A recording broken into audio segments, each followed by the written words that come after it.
May I please have your full and undivided attention? It is time for the Paranormal Rundown.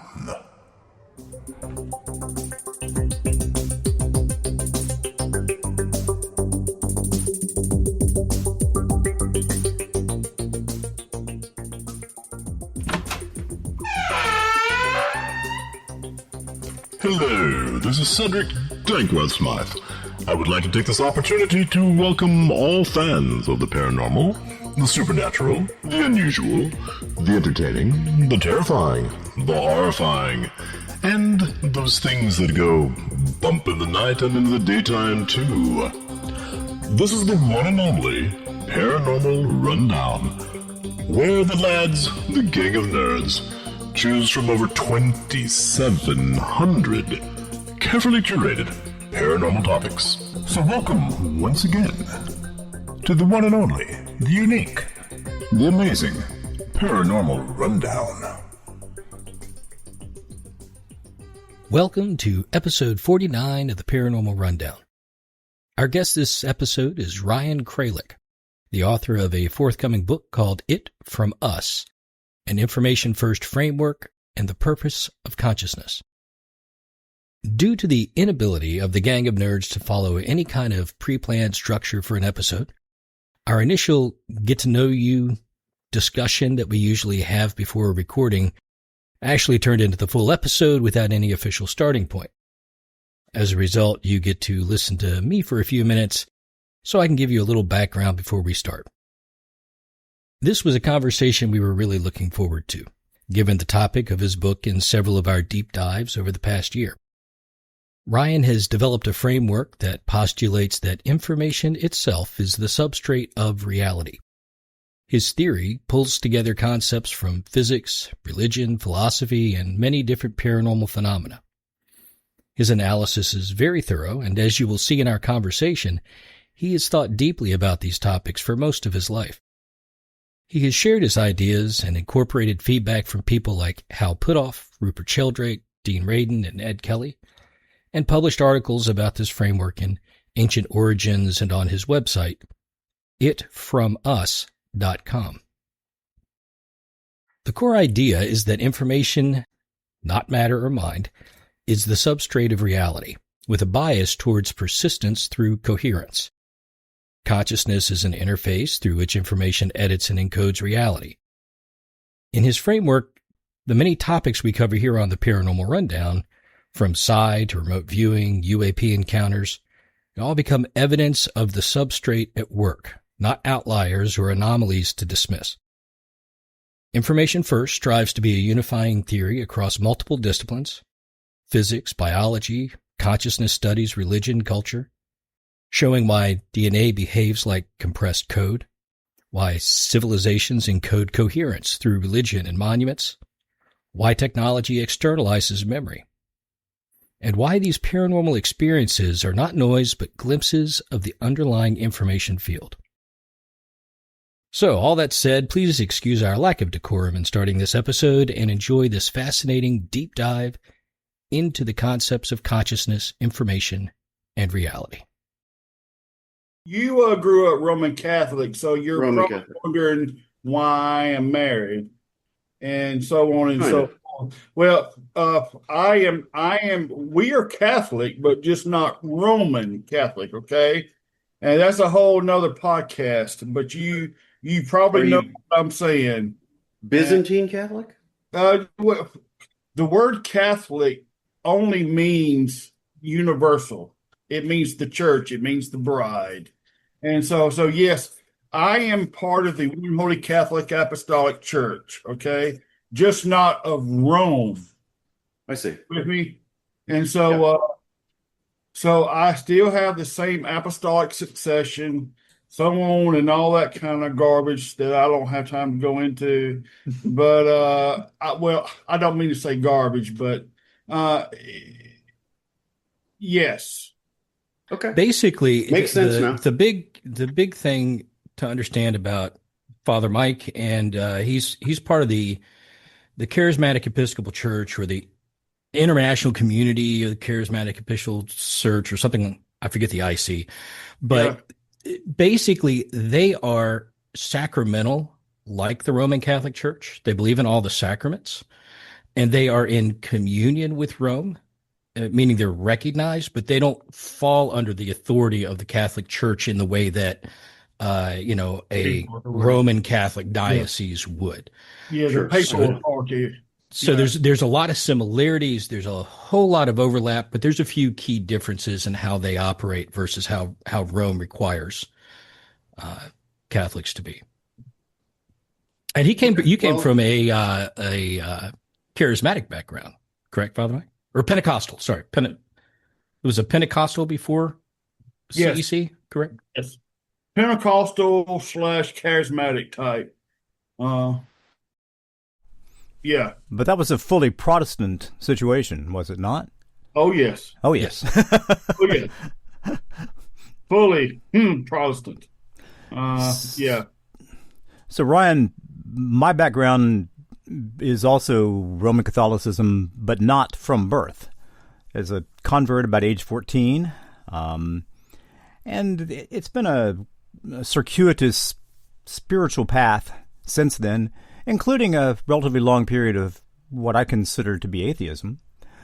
Mm-hmm. And I've kind of worked my way back around to feeling like the church is an important part of my understanding of the world, of the universe.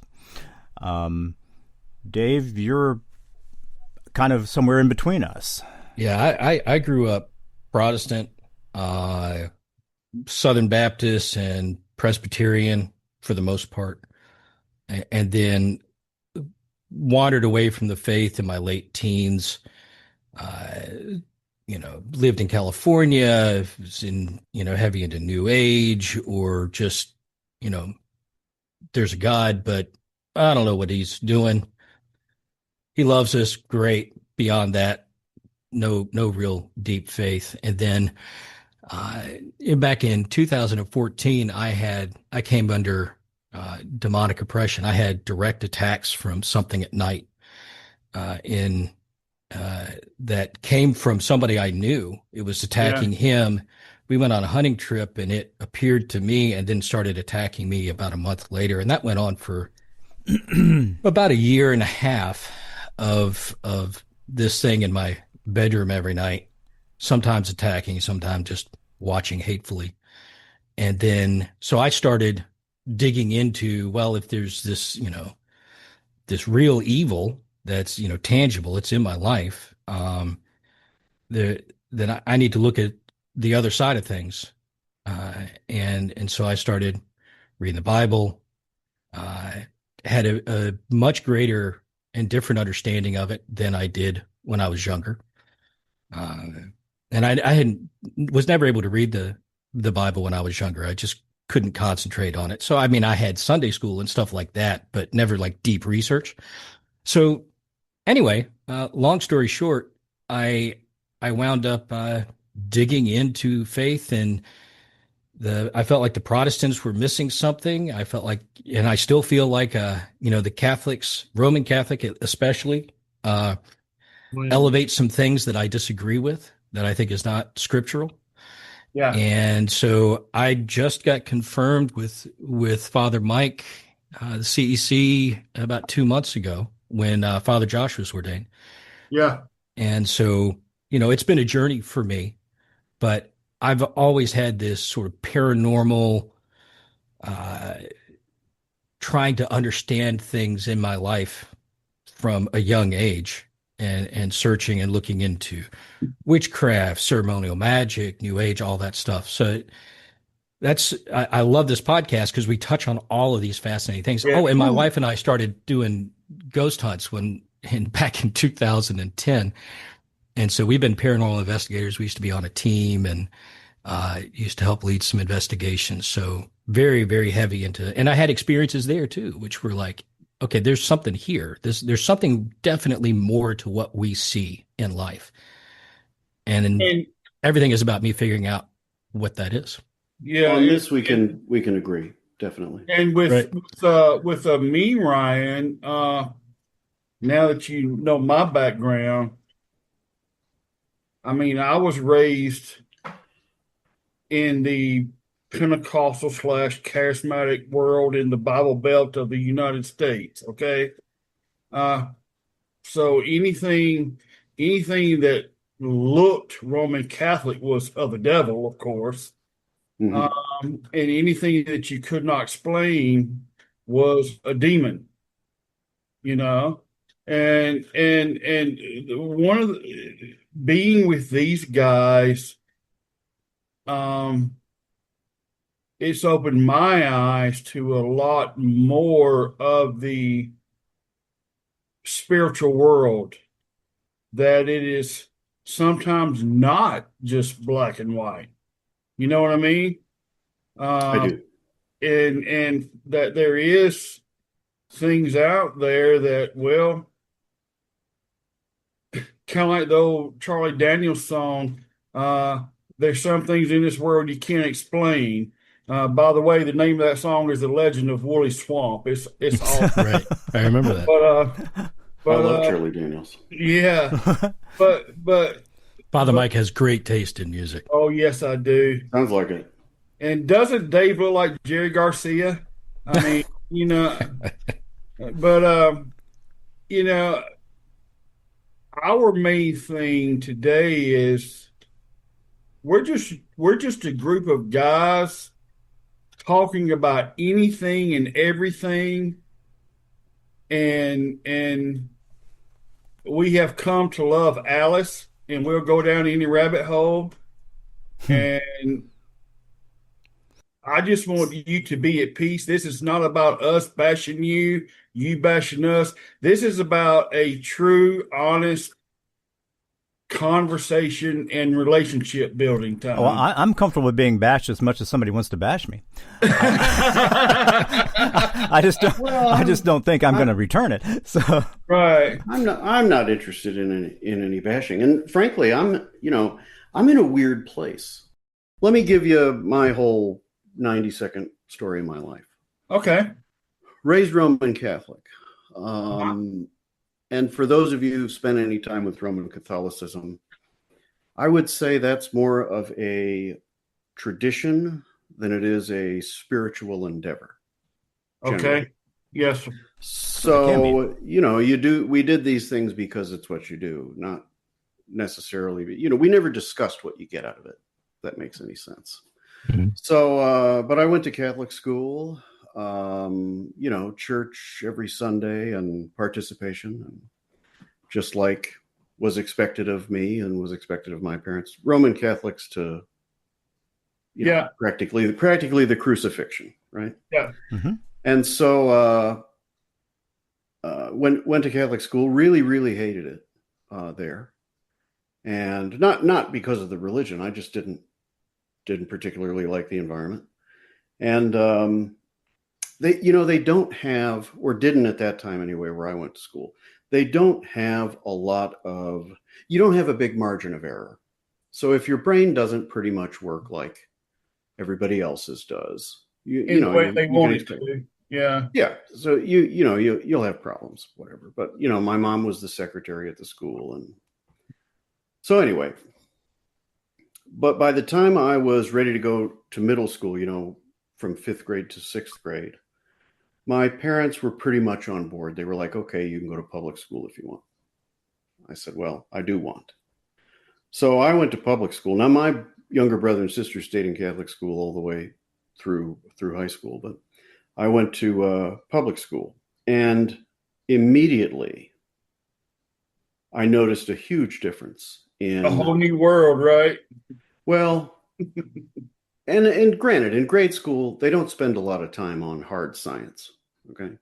That probably doesn't really start till you get to middle school. But, the first thing I noticed is they're teaching evolution in this school that I'm going to.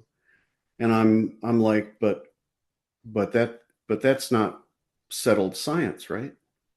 According to my upbringing and tradition, I distinctly remember teachers in Catholic grade school telling us, well, some people think this, but we know it's not true. Huh. Okay. So they're starting to talk about that. And at this same time, I'm 11 years old, and it becomes clear to me that there's no such thing as Santa Claus. Yeah. It was heartbreaking. I loved Santa Claus. And so kind of these two things happened at the same time. Santa Claus isn't real. And, the public school teaches something different than the Catholic school. And both of these things kind of happening at the same time kind of awakened something to me. It was probably there anyway, but just became active, where I was like, okay, well, what else are they lying to me about? Right. Yeah. And so I started to kind of adopt the way of thinking that if something sounds made up, it probably is. Right. So, within a couple of years, I'm a full-blown atheist. It took me a couple more years to basically cause my parents enough embarrassment at church that they made me, they didn't continue to make me go. I wouldn't go to communion. It would be a whole spectacle in front of everybody. And so, but I went on to not just, be agnostic, but not just be atheist, but be anti-theist. I actually, for most of my adult life, was of the opinion that you'd have to be stupid to believe any of this, because it's obviously made up. It's crystal clear, from my point of view at the time, why it's used and made up. I mean, and I still feel this way to a large degree about it. I mean, look at social media and you'll see exactly why religion's just the greatest thing for scumbags who want to control us. Most Christians make Christianity look worse than the world and worse than the. Oh man, it's terrible. I'm with you on it. I'm with you. Yeah. But right up through maybe 2023 is when this stuff really started to change for me. I was, staunchly anti-theist. So going back though to when I'm 11 and they're teaching me about evolution, I was immediately fascinated by it. I was like, wait a minute. It used to be that it wasn't okay to believe this, and now they're teaching it to me. So I want to learn about it. So, human origins and human evolution, I never really cared about bug evolution, but as it pertains to people, I was completely consumed by it. So I started studying it. Now I'm 11, 12 years old. So the amount of study that you can really do at 12 is somewhat limited, but anything I could find about human evolution, I read. And then over the years, that turned into kind of that splintered out. And I became interested in other things like UAP, NDE, remote viewing. And I wasn't thinking about this at the time. These were just things that interest me. But, looking back on it now, I can see that what I was really looking at or looking for was some kind of pattern that would allow me to understand. By the time I was in my 30s, I understood what it was that I wanted. I wanted to know what is going on here. Right. So studying consciousness and, reading, I'm rereading right now a book by Ed Kelly and a bunch of other guys, Irreducible Mind, which kind of breaks down, the physicalist or materialist view versus the idealist view. But I've been reading these kinds of things. Add to that, ancient civilizations from both points of view. I read all the Graham Hancock books, but then I also read like Richard and Toby Wilkinson and the traditional views of these ancient civilizations. And there was just something about all these things, by 5 years ago or whatever,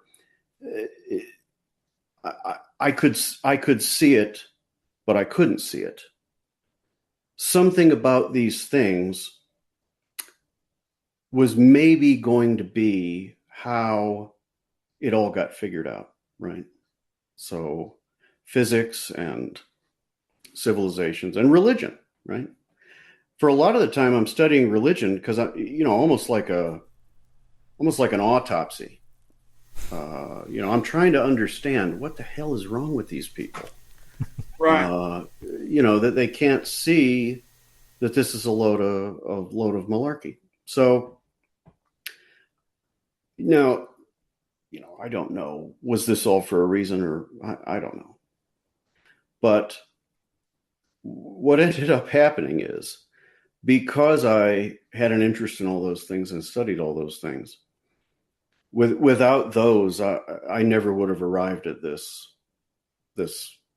information first framework that I've been working on for the last couple of years.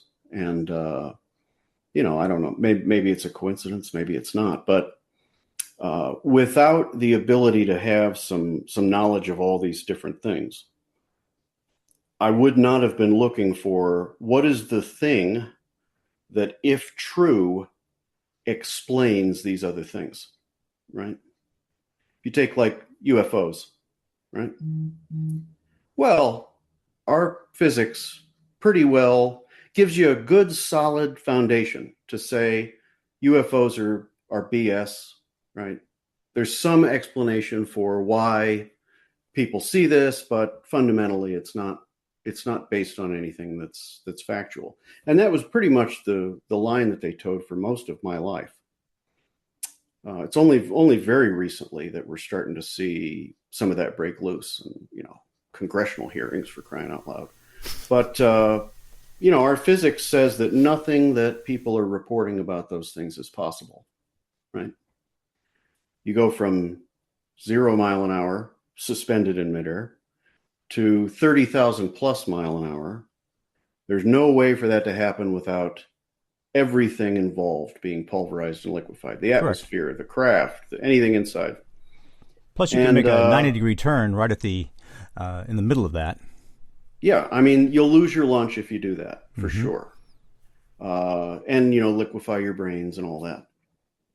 So, looking at that, and it's like, okay, well, that doesn't make any sense. I got so into I'm a trained remote viewer. I've, been formally educated on it, and again, this shouldn't be possible. Physics says no particle, no beam, no function, right? So it's in looking at these things and saying, okay, same with NDE, same with all those other topics. I mean, in looking at those things and trying to figure out, okay, well, there must be something then that we don't know. Yeah. Right? That allows for all of these things to be true, because they wouldn't be so pervasive. There wouldn't be just the mountains of data about these things if it was all some kind of delusion. I think in the book I say something like, if there were a group of people that said that the sky was made out of jello, yes, we would dismiss it, but we also wouldn't find it interesting. But even people who dismiss UAP find it interesting. Mm-hmm. Why is that? Why is it interesting? True or untrue, what is the attractor, right? And in my information first framework, attractors, that's a recurring theme. And it's an attractor. You like it, you don't like it. We all rented Independence Day, right? Yeah. Whether you believe it or not. Right. And so, but it was in dissecting these things and trying to, ultimately I would describe myself as a communicator and a pattern recognizer. That's pretty much what I bring to the table. But in looking at these things, eventually the pattern kind of started to shine. And I was able to ask just a handful of questions that, once I started evaluating what the answers to those questions would be, the rest kind of, I can hardly take credit for it, frankly. Once I just had a few little threads to pull on, kind of the whole thing unraveled. I got a very quick question for you, and it's just something for you to think about, and you can mull over, and maybe you and Dave can talk. I'm going to have a topic very soon about where science meets faith. and the contrast between the two, the argument between the two, and the joining between the two. Yeah. Well, that Would you be willing information. to discuss Yeah, absolutely. like that? Okay. Yeah. So I have the prostate of a man much older than me, and I have a brain of a man much older than me. So I go off on tangents. I forget what I was going to say. So Well, the show's built on tangents. So Hello, yeah. Plus, you have to take breaks occasionally. Tangentially speaking, another episode of Tangentially Speaking. But the whole point of what I was saying there, giving you my kind of journey, is that to come back to the religion thing, I don't see it the same way now that I did then. Now, that is not to say that I have become a believer of doctrines. That's definitely not true. But I see what it is now. Okay. And what it's for, and what it's for. And I don't see it as an enemy anymore. Now that and we can get into this. You guys would probably like this aspect of the framework, but Absolutely. it's not the enemy. In fact, religion is an informational encoding. Okay, if you took every faith that you could find details on, and in my book there's a whole appendix about this and a chart. I like charts. They all say the same thing. Yeah. Now, these details, and on the third day he did this and so and such and such, and something came down and all that. All of that is what I would consider to be dogma, right? Like we talked about, what are the differences between Protestants and Catholics? Right. Well, those differences are primarily dogmatic. Yeah. These guys believe this slightly different, interpretation of what this means. I mean, it all extremely, it's on the margins, the difference between one faith and the next. But those dogmas are what you see, because they're the outer packaging of the core, what I call a payload, which is the message of the religion. And all these religions basically have fundamentally the same messages. You're not alone. Yeah. What you do, think, and say matters. Yeah.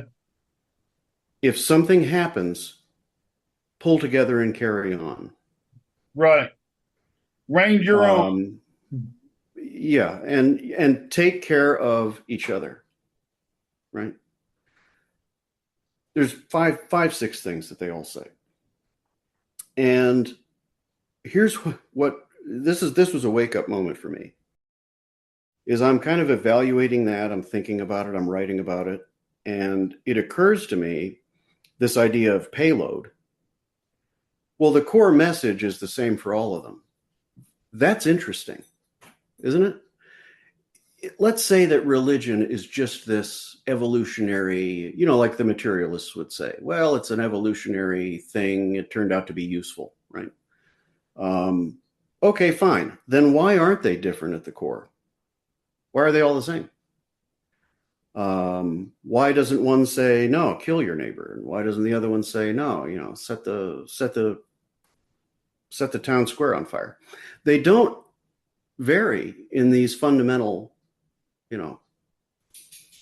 payloads. Well, that's interesting. Why is that?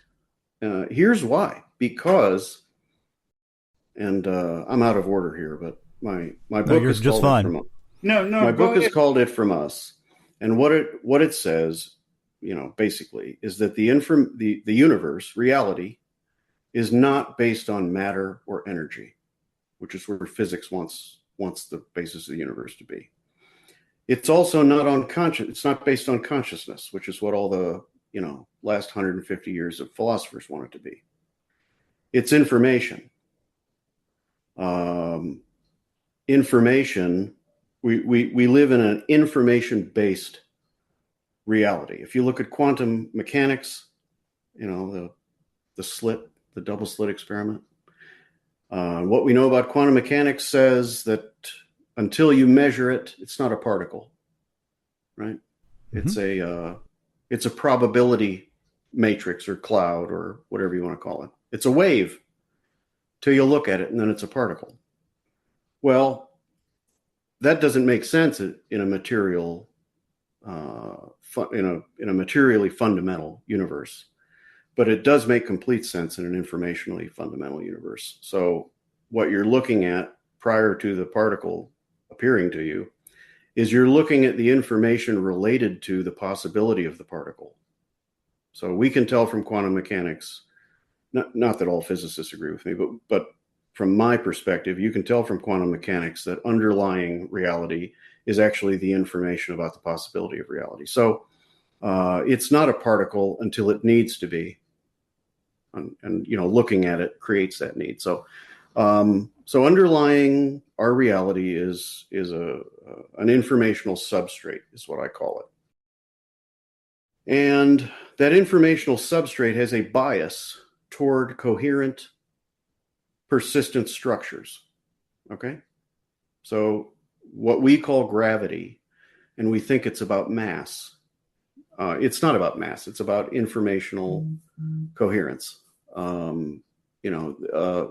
Structures that come together in a way that makes sense and continue are what's favored by the informational substrate. So if you follow that from the particle level, quantum mechanics, all the way to whatever, stars and planets and on up to biology, and then you see, okay, well, look, biology is just this it's coherence 2.0, because now you've got these coherence machines reproducing after being put through what is essentially an algorithm. Evolution is an algorithm, of pressure, and so here biology is this giant mechanism of persistence and coherence, and selecting for, against the pressures, selecting for the thing more likely to have an easier time cohering and persisting.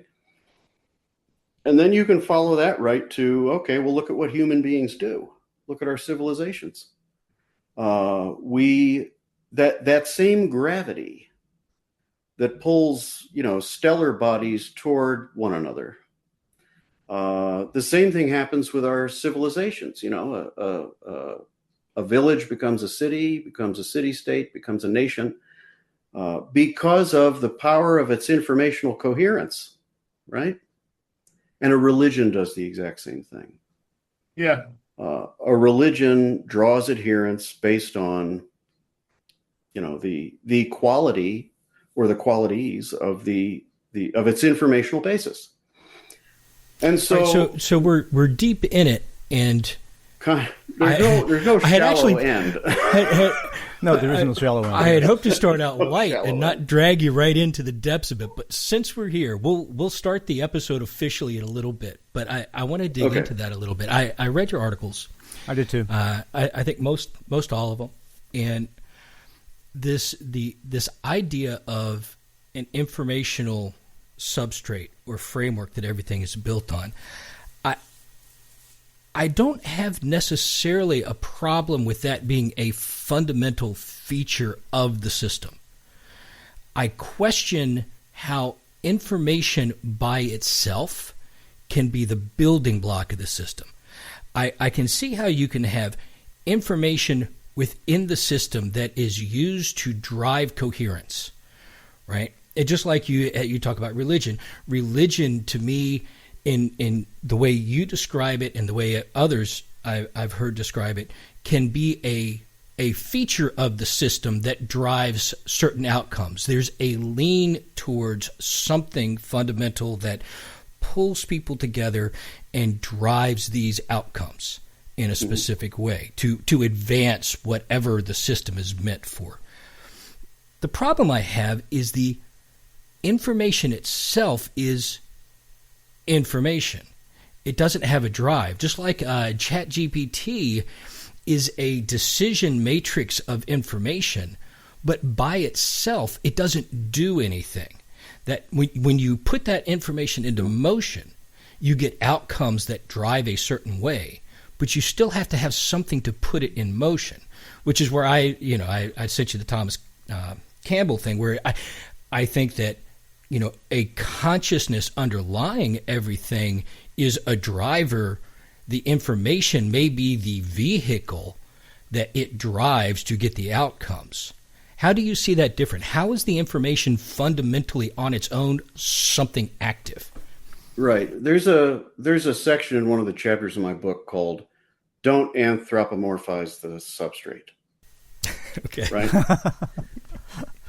What you're Great talking title. about is not, not a strange question, at all. That this is what we do. You ever heard of there's an essay called "What It's Like to Be a Bat"? And I have off not. the top of my head, I can't remember who wrote it. It was somebody fairly well known, but it was like a lecture that got turned into a book. But basically, it describes how you could not ever know what it is like to echolocate. Right? Yeah. It's a treatise on consciousness. Like, you can't understand a consciousness that contains components other than what you have. It's like, to a blind person who's been blind from birth, you would not have an easy time explaining to them what it's like to see, right? No, because that's not correct. That's not a part of the feedback system of their consciousness. So it's very I got one normal, question though. there. Yeah. One question, real quick, because I'm loving the way the discussion is going, and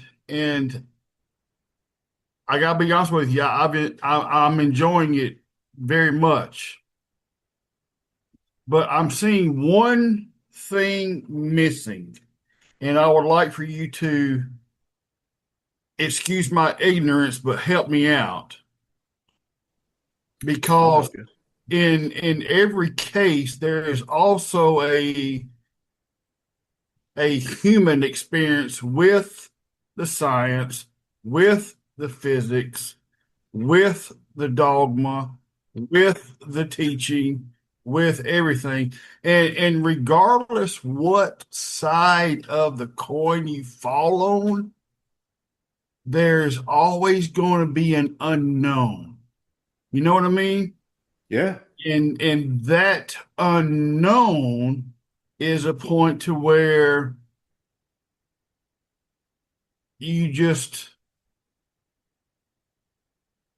have to make a decision.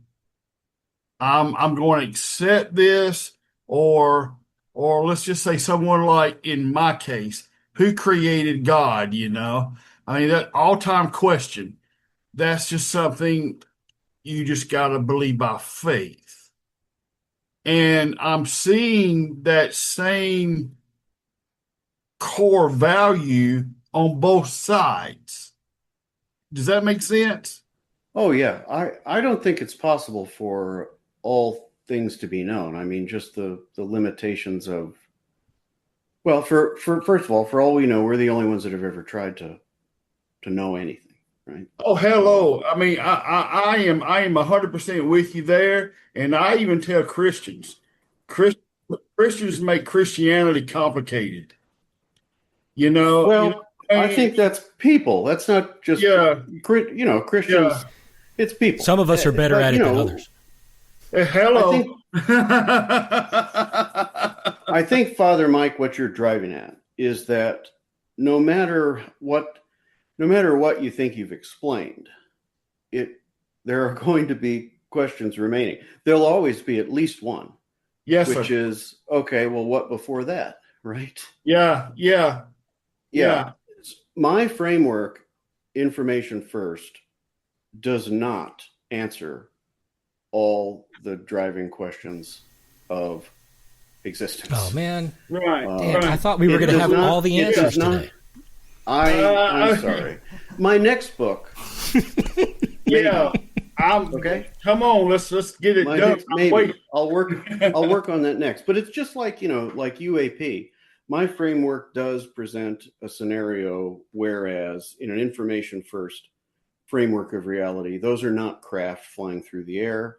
Those are informational operations, or if you really wanted to materialize it, you could say they're a form of craft that rewrite reality around them, because they have some kind of command of the underlying informational structure. Okay, and when you look at it that way, now it's not inertia, because they're not moving by our definition of moving. They're re-rendering in another place. Okay, so hold that thought. But I want to, because that was one of the fascinating aspects that I found about your articles on the UAPs.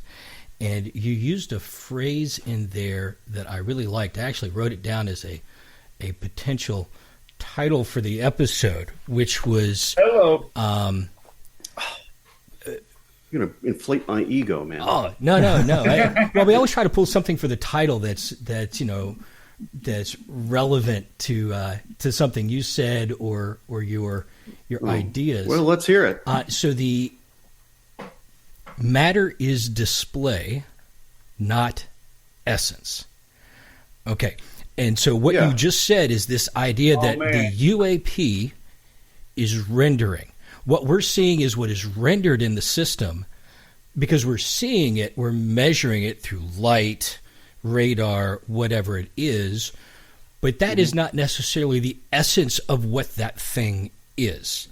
And I really like that idea. My question around it is, I've got a Tic Tac that shows up over the ocean. I got an F-16 pilot or 22, whatever, flying around it. He sees it. It zips off, shows up at his next waypoint, and it looks like X. Looks like this shape. It has these features. In an informational framework, why is it rendering that way? In fact, why is it rendering at all? Yeah, my framework doesn't answer that question. Doesn't answer who's driving it. Does it? All of the the typical things that people postulate about or propose about that the UAP question. I mean, they remain on the table. Mm-hmm. I think information first tells you how it's happening, but it doesn't necessarily answer why. But I argue that until you know how, you don't have a prayer of knowing why, right? If you haven't figured out what is happening, how can you possibly know why it is, right? I don't think we're anywhere close to solving what's behind these phenomena. I don't think we're anywhere close. If we were close, they probably wouldn't be showing themselves. It's kind of close. Excuse my very simple phrase here. It's kind of like trying to understand Captain Kirk say, Kirk to Enterprise, energize. And then boom, you're on the ship again. Yes, but you've only on the ship once you've been turned into pure information. Your molecules are not being brought to the ship. The information describing your molecules is being brought to the ship. I hadn't thought about it that way. Star Trek is information first. Absolutely. Absolutely. From that perspective, I'll be doggone. Especially, but I haven't found anything yet that isn't. Especially I haven't from the found Borg. anything yet. I mean, Ryan, especially from the Borg, they had this one central being that fed all the, you know what I'm talking about, the Borg. Yep. Okay. It's an informational network. Exactly. But it's entropic. Hello. Yeah. I'm sorry, I cut out there a second. Did you say entropic or anthropic? It's entropic. Okay. So this bias towards coherence, is where we get gravity from. At that level, it's where we get instantiation of particles. It's where we get molecular and chemical bonds. All of those is this underlying tendency toward coherence, but its opposite is entropy. And a lot of people, in popular culture or whatever, we use the word entropy like it's. I'll put it in terms that are easy. You could look at it as good and evil if you wanted to, okay? Mm-hmm. But I don't see it that way. But you could look at it that way. There's a tendency toward disorder when coherence is no longer possible, and there's an event horizon, a threshold between when things can cohere and when that outcome is no longer favored, by the circumstance. So, but entropy. It's good that we're doing this. I need the practice. Can you imagine trying to elevator pitch this? It's like, no, you can't elevator pitch this. Only if it's about a 5,000 floor building. I mean, I would not call it. What was the words that you just said? Shoot, entropy. Yeah, I would call it not good and bad per se. I would call it, and this is the only way I know how to put it, is knowledge. The knowledge of the tree of good and evil. It's not a yes or no. It has to be a learned thing to make a decision, not a simple yes or no. Does that make sense? Yeah, I think that's kind of what I'm feeling about it. Is there's a reason that we have these structural archetypes in the stories that we tell and the way that we see the world and the way that we understand things, is because those structures exist even pre-reality. Okay, so that's a good word. That's a good word, though. Pre-reality. Yeah, pre-reality. So we understand it to be, but this is very much in human terms. We understand it to be good, bad, right? Good, evil, positive, negative, right? Push, pull. I don't think it's coincidence that there are only two forces described by physics. Yeah. Right. Push, pull. Action, reaction. Control over or loss of control from. And so, but I believe that the reason for that is because it is what we find at the absolute basis of all existence, of the creation, if you will, is this bias towards coherence against the backdrop of nothing. So I don't actually think, it's almost like the kind of more of the traditional Jewish view of, what's the opposite of paradise in an afterlife? Oblivion, right? Right. So that's more how I see it. I don't see entropy as a force. I see it as the default state when coherence isn't present. So, let me try to state that differently, and you tell me if I'm off.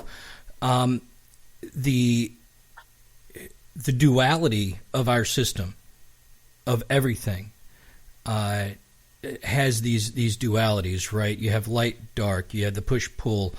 There is balance, a natural drive for balance in everything, to pull from one extreme to the other. And so existence and nothingness, the coherence drives towards existence and the entropy drives towards the nothingness. Yeah, but without the difference between the two, nothing could exist. Correct.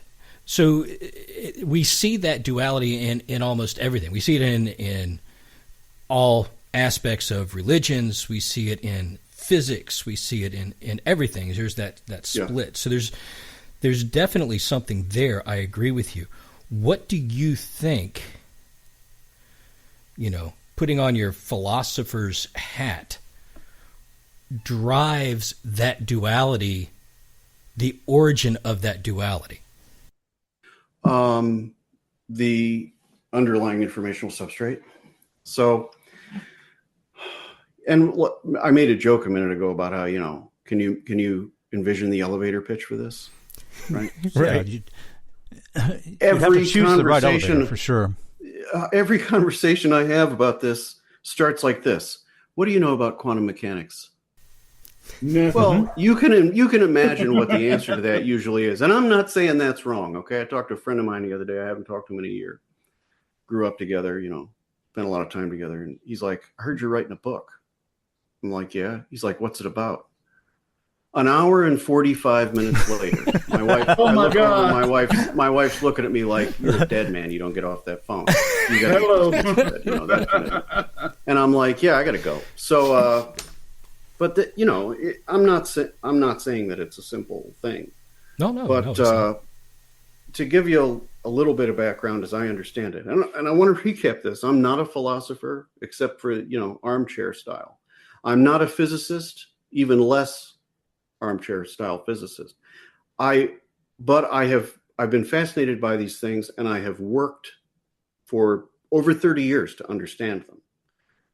When I was a freshman in high school, I had this freshman physics teacher, and he used to let me come up during my lunch period to the senior advanced placement physics, where they were doing labs and stuff. And I would just sit there and watch and listen, and I was completely fascinated. I maybe absorbed 3 or 4% of what these guys knew, and some of them now are fairly serious scientists. So, but always been fascinated by it. But I'm by no means a master of the field. But what I do know is, if you look at things like information theory and guys like Claude Shannon and guys like that, and they describe that information fundamentally is the difference between things. Okay. So if you can envision like a box that's the whole universe, but the box isn't a thing, just the universe is contained there, and there's absolutely nothing in it. Well, then that means that no information exists, right? Because there needs to be something for information to be related to. Right? And information fundamentally is about the differences between things. Even when you look at something new for the first time, what your mind does is understand it based on how it is similar and different to other things. That's how you guess what it is, right? That's what information is. It's the difference between things. And I have a theory, part of my grand whatever it is, that before there was anything, right, there was nothing. But what exists inherent with nothing is the possibility for something. That represents the difference, right? At that moment, you get the Big Bang. That's where because the point comes from. Oh, I'm not going to argue with you one bit that most religious traditions, ancient religious traditions, they fundamentally understand that's the first the bigness of it. To me. Yeah. But so 1 second there's nothing, but because inherent in nothing existing is the possibility that something could exist. Right. The difference between those two things creates information. So the first thing ever created was information. And as a result of that, that's very interesting though, because I see the reason why I say this very interesting is because I see the conquest of every human around the world is to know more wisdom. Oh. And I like this conversation because I see that I'm loving it, man. You're seeking wisdom. I'm loving it. Great conversation. But I see the seeking in there. Yeah. What we're doing, and I know that, I know that people of faith will hopefully anyway appreciate what I'm saying. I do. We are doing exactly what we're supposed to be doing. Exactly. Maybe not, every second of every day, every individual, but I mean, as a species, as agents of the substrate, we're on a trajectory. I don't think it's a coincidence that that we're starting to see and understand UAP in a different way, because fundamentally, what those things are, if I'm right, is they're reality rewriters, right? They're processing nodes or whatever. And we're on that trajectory. We're seeing what we become if we can hold together, take care of one another, keep going if it falls apart, right? Understand that what you think, do, and say matter. All of those aspects of religion that we talked about, that they all agree. Well, of course, they would all agree, because we're all on the same. We're traveling along this beam that is, the substrate favoring coherence. Right. So it's why gravity exists. It's why particles exist. It's why religions exist. It's why we're here.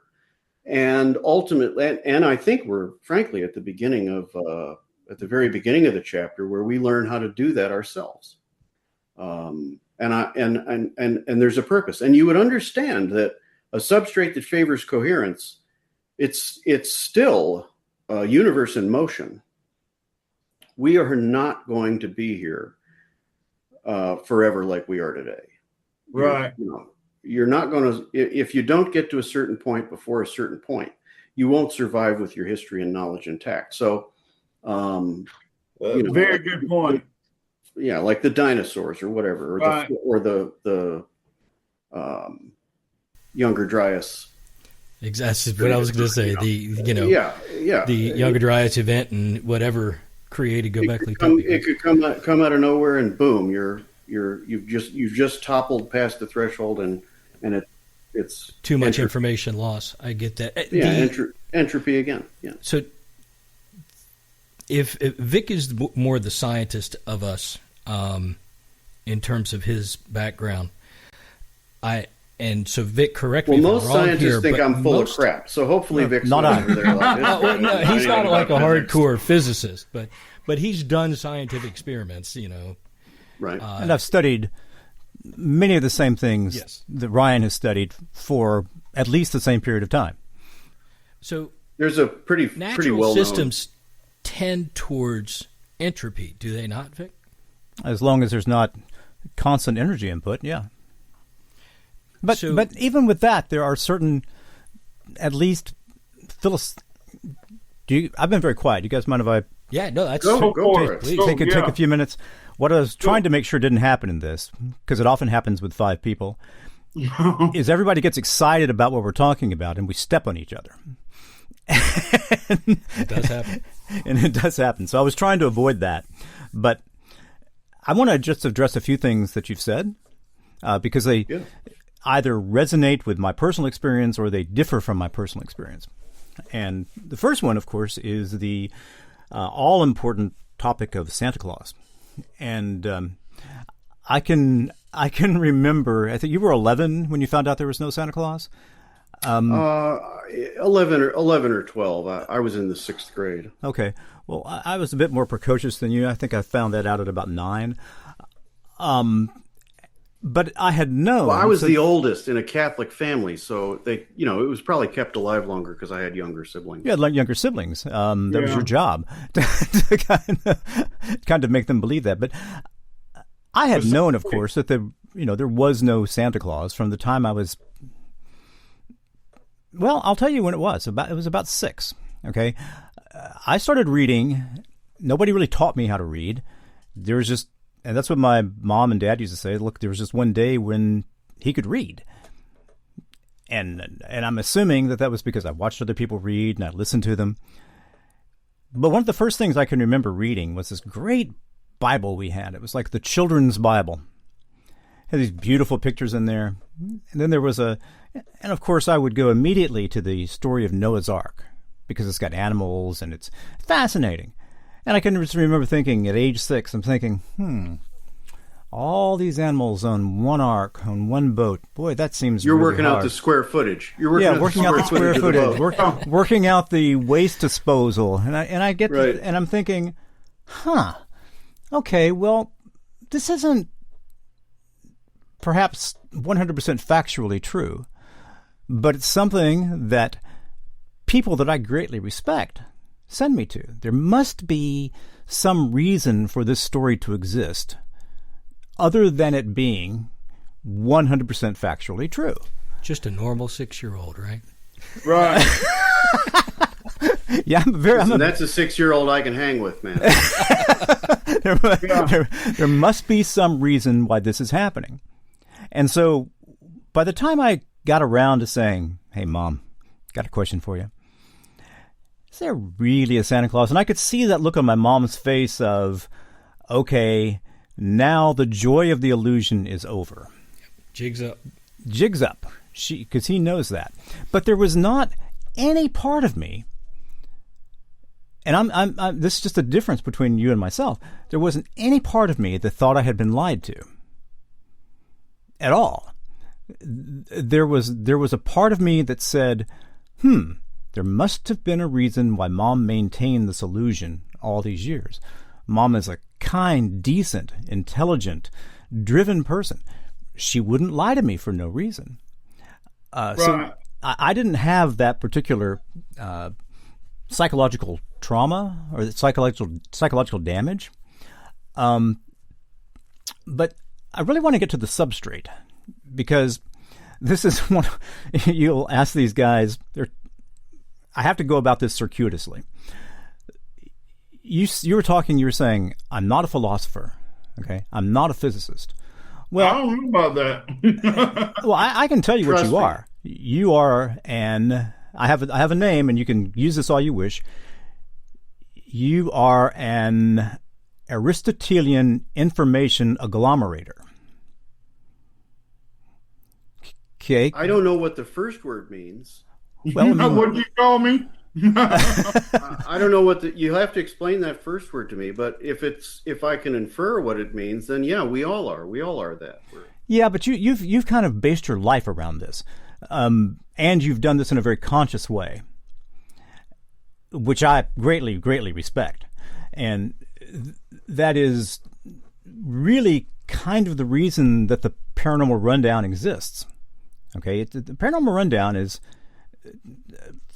4 or 5 rather odd people talking about random topics from a list of 2,700 or so random topics, all of which have some strangeness to them. And the reason that 2,700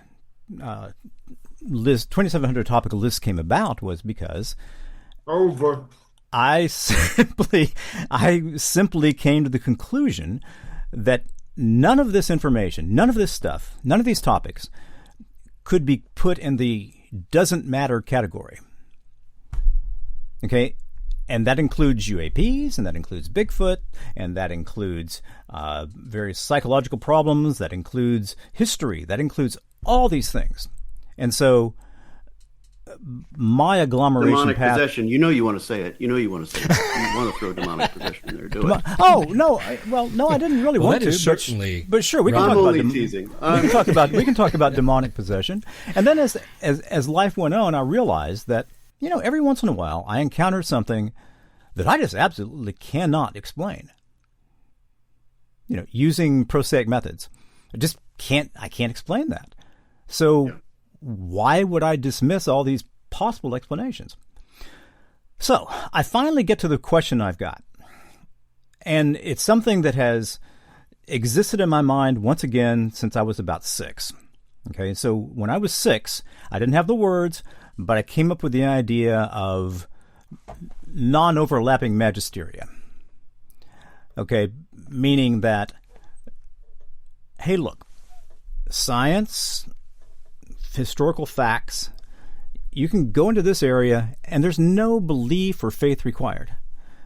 And now we have this other area where the human brain tends to go, the human mind tends to go, that has to do, or seems to have to do, with spirit and non-corporeal things. Neither of those really interfere with the other. So to me, there was never any conflict between learning about Olduvai Gorge and evolution and also learning about Catholic doctrine. And I don't know if that makes me odd or not, and then I've had, on top of that, this idea of, I'll tell you one very strange story. And I've told these gentlemen this story.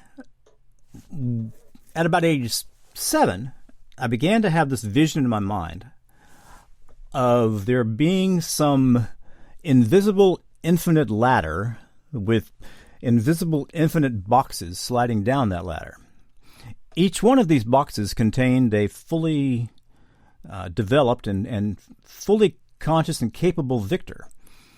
And that was because every second or every hundredth of a second, this victor died and ceased to exist. And then as soon as I disappeared, then boom, there was another victor coming out of the next box. And then, so the question I would always ask myself was, well, I don't think that's really true, but if that invisible ladder with invisible boxes existed, where does it exist? What is it? What's it hinging upon? And so then I get to the question of the substrate. Okay, any information that I can experience I have to experience through it being expressed on some media, on some medium. There has to be a place for it to exist. Okay, if I turn on the television, I'm seeing sets of electrons being beamed to that television. I have in front of me 14... Well, you're seeing the evidence of the electrons. Right, you're seeing the evidence of the electrons. Yeah. I've got 14 hard disks. But there has always been in my mind, and this is one of the reasons that I do believe in God, and that is that there's no real reason for anything to exist other than something deciding things should exist. So where, in your mind, and I get passionate about these. Please don't believe there's no negative emotion here at all. It's just, where would the substrate exist? How would we ever become aware of something like that? Yeah, that makes sense. Well, first of all, makes sense. Yeah. First of all, I want to address first that I thought I was a weird kid at 11.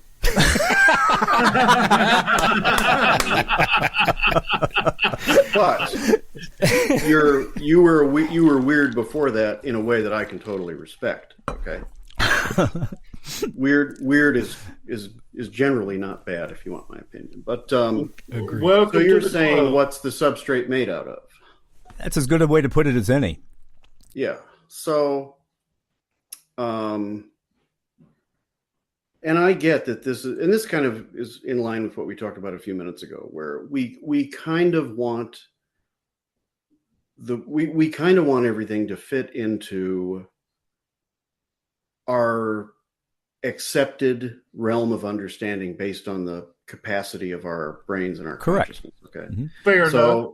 Yeah. Even if you're trying to figure out how the bat echolocates, the only way you can do that is in terms of comparing and contrasting how that might be against your modes of perception, right? It's natural. It's almost for the most part for us to do that. However, I have met a young man. He must be about 17 now, blind since birth, who taught himself how to echolocate. He can make. Yeah, well, that's awesome. He's a wonderful whistler. So he makes this sharp, fast whistling sound. And he can hear, apparently, all these echoes coming back from what's around him.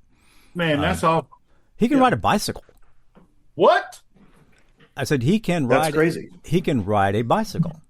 So, but I find that home, I find that so inspiring in that if he can expand his mind, his brain, to do that, why can't I expand my brain to understand the substrate? You can, but it's going to be in terms of comparing and contrasting it to things that so your consciousness is present in this in this material reality. Okay. Correct. It's a byproduct of that material reality, but just that material reality happens to be a byproduct of the substrate. But all I was kind of prefacing was saying that it's difficult, if not impossible, to understand what it's not possible to understand. Okay. So when Einstein came up with general relativity, and he described this thing that he called space-time. Mm-hmm. He described it as a medium, right? He did. And we've all seen the diagram and the bloop and the bowling ball on the mattress or whatever. And gravitational lensing and all that. Yeah, but all of that it's a visual aid to allow you to visualize something that can't be visualized because it doesn't exist in the way that we define existence. Correct. Right. So, in my framework, space-time really doesn't exist. But even Einstein said space-time is not a thing. Right. It's a mathematical description of events. Okay. So I look at the substrate the same way. I mean, if you think space-time doesn't exist, how about the substrate from which springs, all the things that the possibility of space-time. So, yeah, I mean, yeah, I don't think it exists at all. I don't think not in the way that we understand things to exist. I think it exists. I don't think it's an inherent. So for the informational substrate, I don't believe it's a database somewhere. That's when I would call it time versus eternal. Have you seen the movie AI? Eternal is not a part of time, but eternal can become time. Time's a coordinate system. Yeah, that we invented in an information first reality. Time is the rendering order of of the universe. I don't really give time a lot of attention because I think it's a human construct. It's the order of events, but when you bring Einstein's theory in space-time in there has to be some point of time. Well, it becomes a necessary somewhere. It becomes a necessary part of the math. Exactly. Yeah, it's a coordinate system. Right. So it's like actually a measure of distance between events. I liken this to again, I know we touch on it, but that Thomas Campbell theory of everything, where he talks about the speed of light. Okay. Right. And he's like, the speed of light is the speed at which the system renders. Okay. So that Planck length and Planck time come together, and that's the maximum speed at which any given thing or action within the system can occur. So you can't go faster than that because that is the rendering speed of the system. The things that we see are the pixels of the things that are rendered. There is what I think of as the substrate is the energy in the system that is being manipulated to create or decreate, right? To destroy things in that Planck, in that moment of time. The information is the features of that system, the rules, the software that's running, that's being rendered against, that the rendering is making the decisions on. Does that make sense? That's sort of like a three-dimensional view of the system. You have, things that are rendered that you see. You have time frames which are the speed with which events can occur one after another. That change takes in the refresh rate of the system, right? And then the information works with all of that to drive what actually happens. So I see information first is critical in that, but I see it as a component of a system, not as the foundation of the system. Do you see that? Do you see where I'm coming at with that, Ryan? Yeah, you sound like a materialist. Well, that is one thing I've never been called. Yeah, them's fighting words, man. I'm teasing. No. Here's what I mean when I say that. You know, the I call them the Shannon camp, or there they go. Sorry. That's okay. No, don't worry about it. They have to be barked out of the neighborhood, or they'll stay here forever. That's how right. My dogs feel. You know, like the Claude Shannon people who they get after me for using words wrong, right? That's the number one thing. And I've kind of learned here over the last few months that what information first has is it has something for everyone to hate. True. At first I was like, oh God, this is going to be just awful, you know? No. But then the more I thought about it, I was like, wait a minute. Wouldn't a good theory of everything have something for everybody to hate?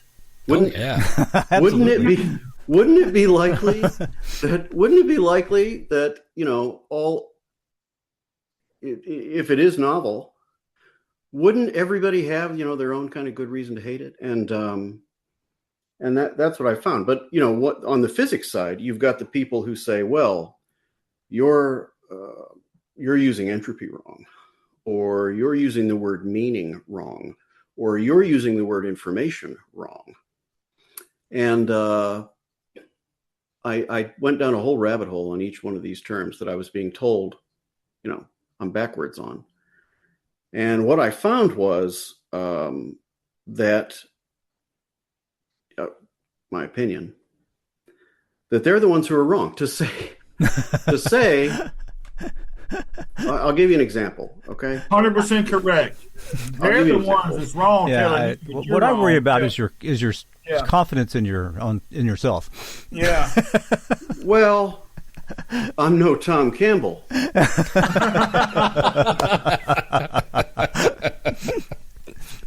If you ever find me telling you that I'm certain I've got the answer, and everybody better jump on board, I want you to turn and run. Yeah. Okay. Because it means I've started sniffing my own farts, and I should be avoided. And I feel that way just in general. Anybody who's telling you that they know the answer is completely full of shit. You can bleep that. I'm sorry. Although I have heard you guys swear. Yeah, we do occasionally. We do. Yeah. But what was the question again? Oh gosh, I don't know. So information. Okay, you said so. So information is a component of the system, but you aren't necessarily seeing how it underlies the system. Okay. So when I'm talking to somebody in physics and they say, or even somebody who has some physics training, and they're like, you're using the word information wrong, because information has to be stripped of metaphysical or personal meaning, right? And even the word meaning in science is meant to be, meaning is, related to a set of circumstances and outcomes. It's not related to how you feel about it. So information is, in the world of physics and mathematics, it can't be fundamental because it's simply a way to describe the physical circumstances. Okay. Now, how are you going to explain that to the educated of the world by saying mathematics can't fit into this? Well, math is like time. Time is a coordinate system that we use to understand relationships of distance, and mathematics is the same thing. Mathematics describes the rules in the system. Mathematics describes the rules in the system up to a point, and Kurt Gödel made that very clear.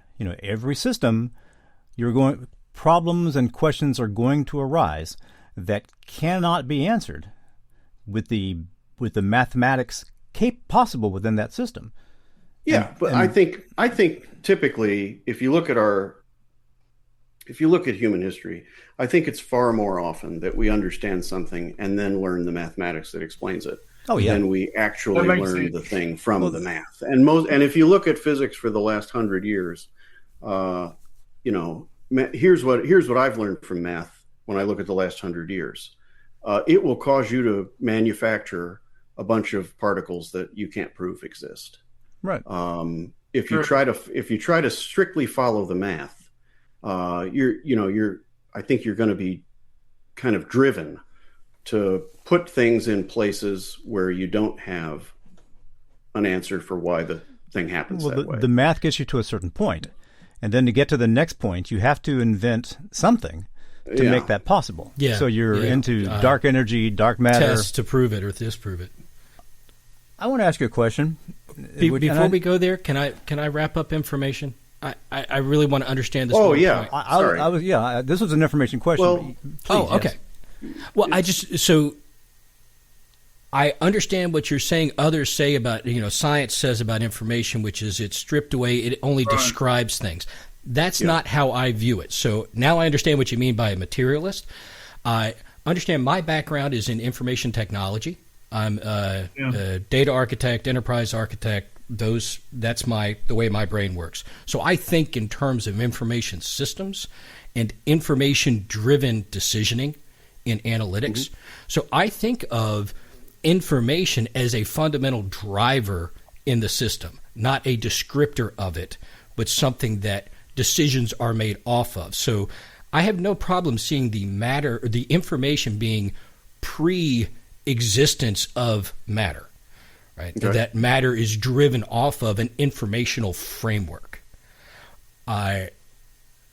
My challenge is understanding that information cannot, in my mind, exist without something either creating that information or something generating that information. Yeah. Right? There has to be a catalyst for that information to spawn. Well, I believe it was Claude Shannon who, his foundational work is the reason guys like you and me have jobs, right? Right. It's true. Or, we'd be farming or something. Mm-hmm. My day job is I run a marketing company, just tech out the wazoo. And, you're an information science guy. So, Claude Shannon is really the father of information science. And he said, I believe it was him, he said, information is a difference that makes a difference, right? Mm-hmm. So I see what you're saying, that without something, how can information exist? Well, my theory on that is that even when nothing exists, the possibility exists for something. And that creates a difference between the state that exists prior to that, which is nothing exists. And so once that difference is created, once that difference exists, then information exists. Brian, actually, that's one of the more beautiful and inspiring ideas I've heard in a long time. Well, thank you. Stating, that this binary state of nothingness and something, just the fact that nothingness is there, at least in your view, kind of makes it imperative that something must arise, something must evolve. Yeah. Now, remember, though, that at that time, time also doesn't exist. Mm-hmm. So to say, okay, well, but how long was there nothing before the possibility? It's a nonsensical question, right? Right, pretty much, yeah. But to a human brain, it's where you go. It's like, well, heck, how long would that possibility have to exist? And I can't tell you how much I wrestled and struggled with this and read things, used AI to, test the thought against. And it's not easy stuff to understand. There's no question about that. But But I believe that within my framework, that is the instant before the Big Bang is that I want to use the word time, but you can't. That presence of the existence versus non-existence that creates a difference that kicks the whole thing off. There are two physicists that I want to talk about. Of course, one is everybody knows is Hawking. Okay, and Hawking talks more about information than anything else, really. That which falls into a black hole is fundamentally annihilated, and all that exists of it is the information. Once again, he doesn't really explain how that information exists within the black hole. Well, he did later. But then he postulates that as the black hole evaporates, that information is lost forever. So in your view, is information something with a finite lifespan or something that exists potentially eternally? I don't know that eternal is an actual thing. Fair enough. That goes back to time, though. You have time. Well, depending on point of view, I'm sorry, I apologize, but you have and I'm just speaking strictly on my point of view. You have time, then you have eternal, which is not a part of time. I would say that, that's a good way to say it. I think, and part of the reason why I say that is because when the bang hit, or I said, "Let there be," was there an ending? It's still taking place. We're still taking place. Exactly. So in information first. So that would be eternal and not time, right? I get what you're serious. saying. So I think most people view it as in terms of the word eternal.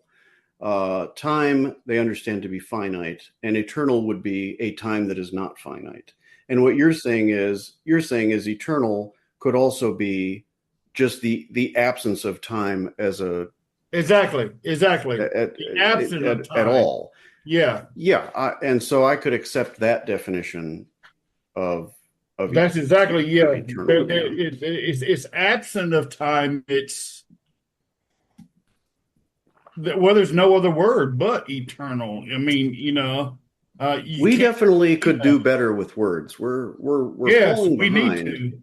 Yeah. Well, English is a very, very inaccurate language. It's the best one we've got. It's the best one we've got. Unless we move into math or try to live in a world like Wittgenstein, which I ain't going to do. Oh, man, I like Wittgenstein.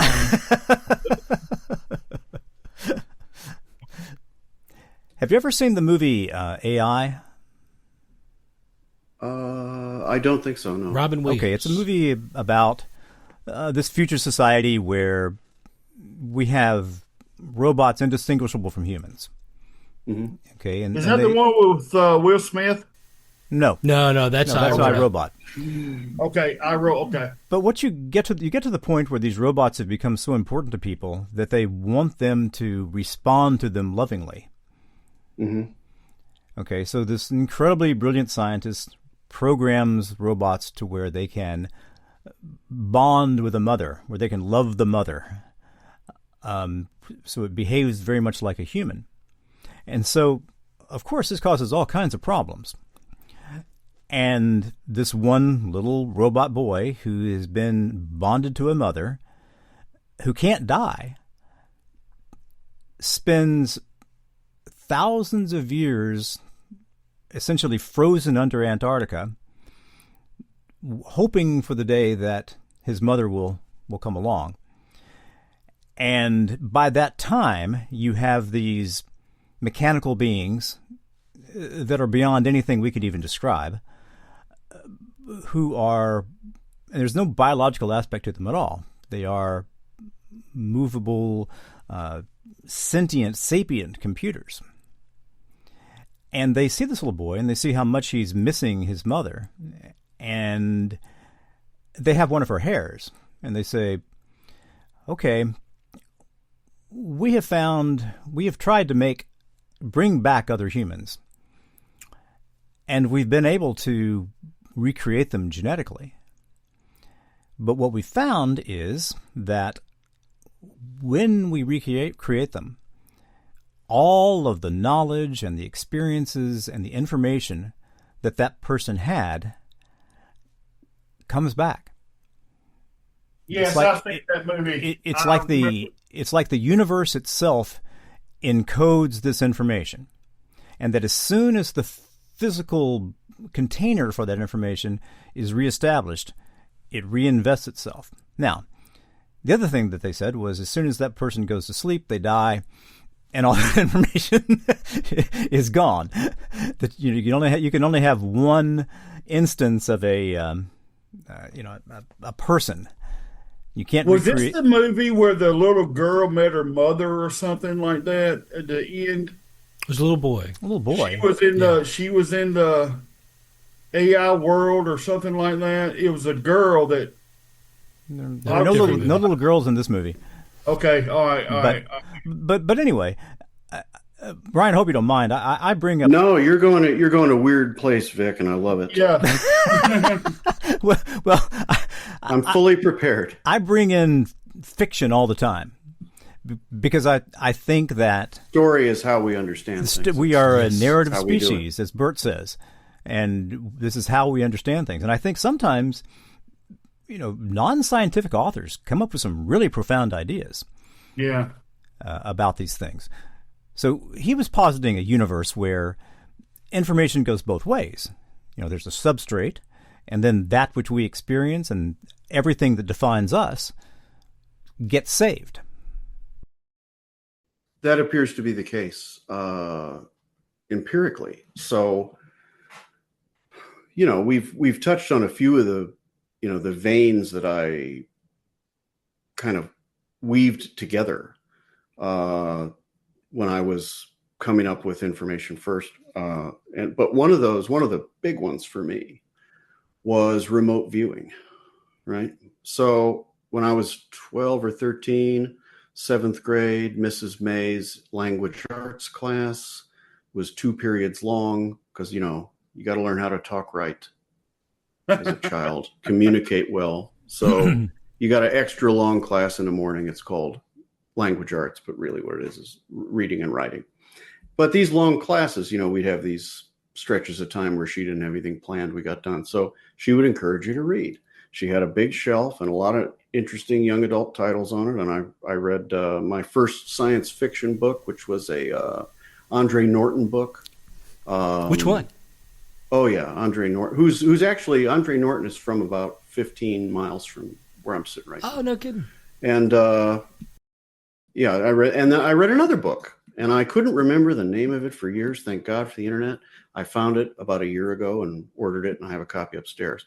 I can't remember the title off my top of my head, but it was a book about remote viewing. It came out in maybe 1992, and it was about these 2 kids, and the girl read I think she read a book, said, here's this thing, it's called remote viewing. And this was before Stargate and, 1996 disclosure that the government had been funding all this stuff. This was even before that. I don't know if the author knew Ingo Swann or something, but I read this book cover to cover, and I was completely enthralled because it just resonated with me. I don't know why. The boy would go somewhere and he'd look at something and he'd think about it, and the girl would clear her mind and start sketching what he was looking at. So he's looking at a tree, and she, sketches a tree. He's looking at a freeway. She sketches a freeway. I'm like, well, that's weird. But I was fascinated by it. I never forgot it, even though for a number of years, I wasn't actively thinking about it. Vic, I think you got another Ender's Game chat with us if he's never read Orson Scott Wells. I haven't ever read Orson Scott Wells. Orson Scott Card. Yep. You got to read those chronicles. It's Orson Scott Card. Card. Oh yeah, I said right. Wells. Yep. I'm sorry. But anyway, please back to the remote viewing. Yeah. Yeah. So So then maybe 2 or 3 years ago, no, but I was fascinated by the topic. So I'd read some things, about the CIA program and so on. About 3 years ago, I start reading more about it. That's when my kind of exploration started to kind of get focused around this stuff. And so I read Ingo Swann's book, Penetration, and I was like, wow, I don't know if you guys have ever read that, but I have. I recommend it. I read Penetration, and then I was like, well, that's weird. I'm going to stay on this vein though. So I ordered Lynn Buchanan's book, which is called The Seventh Sense. And I've actually met Lynn, and his student Lori Williams was my remote viewing teacher. So, but I'm about halfway through The Seventh Sense, and I was starting to notice something. Same with the UAP, and the experiencers and stuff. These people do not appear to be full of shit. And listen, I'm in sales and marketing, 25 years. I'm a walking BS detector. Right? It's what I do. I understand what it is that you're seeing when somebody is needing you to believe them for a reason. Okay. Whether that reason is manipulation or, greed, just whatever. Getting your money. Right. I understand I know a confidence game when I see one. That's my training. And I'm not seeing it with these people. I'm not seeing the attention-seeking behavior. I'm not seeing them presenting the story because of what they get out of it. Okay. And the same was true with Lynn's book. So here I'm reading all these books, and these people just they're not ticking any of the boxes next to that would be next to con artist. Okay. So I couldn't take it anymore. I was like, this is the kind of thing that'll drive you nuts, not knowing if it's real or not. How could it be coincidence? So here's what I did. I set the book down. The kids were at my parents' house overnight, and this was a Saturday morning. My wife's out on the patio drinking a cup of coffee. I'm sitting in a living room reading. I set the book down and I said, all right, well, I've read enough of this now that I know at least how to put a rudimentary remote viewing experiment together. Maybe I can just put this thing down and move on, right? Which has been a recurring theme in this whole discovery. Around every corner, I've just hoped to heaven that somebody would say, nope, here's the equation that shows that you're wrong. Okay, thank you. Good. I can go home now. Right. I can move on. Leave it to the professionals. I knew it. I'm stupid. Let's go. So I go out into the foyer. My wife cannot see anything I'm doing. She is not aware of anything I'm doing. Maybe she knows the title of the book I'm reading, but that's it. I go into a dresser that we've got here in the foyer, and it's a junk drawer.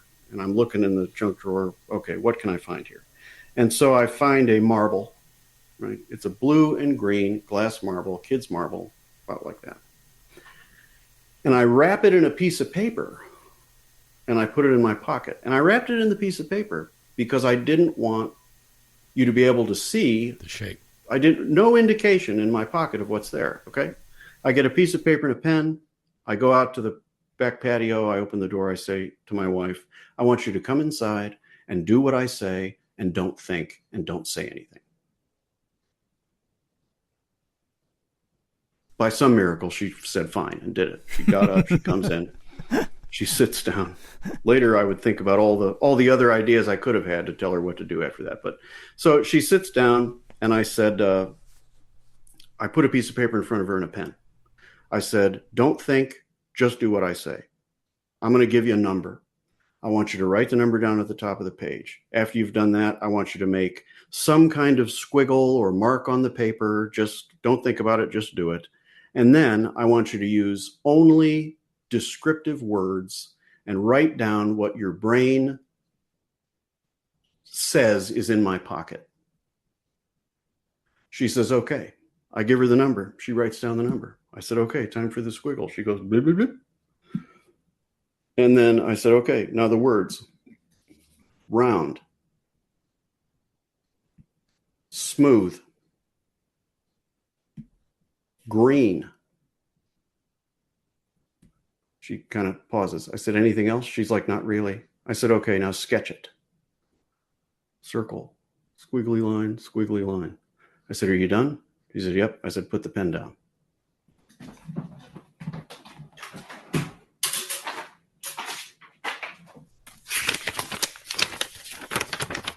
Saturday, August 12th, 2023.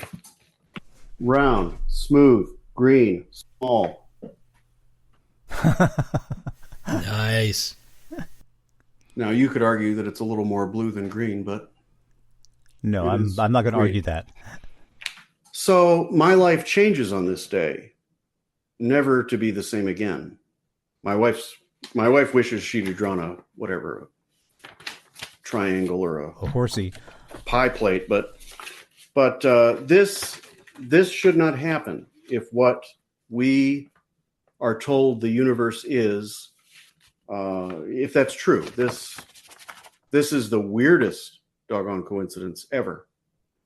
If space-time, if time at all, if particles and waves, right? Well, unless you believe in multidimensional theory and we happen to be in the only dimension where you got it right. Well, the great thing about information first is I don't need to invent anything that isn't there. Correct. No fancy particles and no other dimensions and no strings. The nice thing about information first is what you see is what you get, and there's a reason why.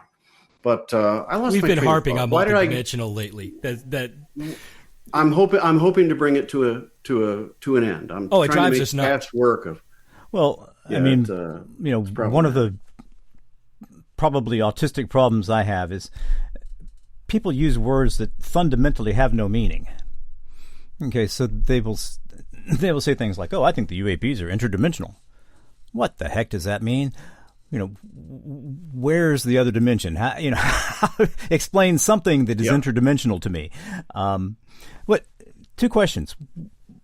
First off, I mean, I'm sorry. I was addressing what you previously asked me, which was you were talking about the information doesn't go anywhere, right? Well, I was talking about is information. I mean, once the black hole evaporates, is that information, however you want to define it, just gone? Can it ever be retrieved? Yeah, the reason I got the marble out and showed you guys the marble, and my wife, our the lady who cleans our house once a week, right? My wife walks into the room and I'm holding the marble, and she walks in and she looks and I've got the marble and she's like, "Oh, Jesus." Or my friend Jeff, who does home improvements over at our house, she comes in and I'm standing there with the envelope and the marble, and she's like, "Damn it again." Would you put that thing away? It's like that. But this whole thing for me started. This whole information first exploration started with I wanted to understand how remote viewing works, because I'm not somebody who says, well, because we said so, or it just does.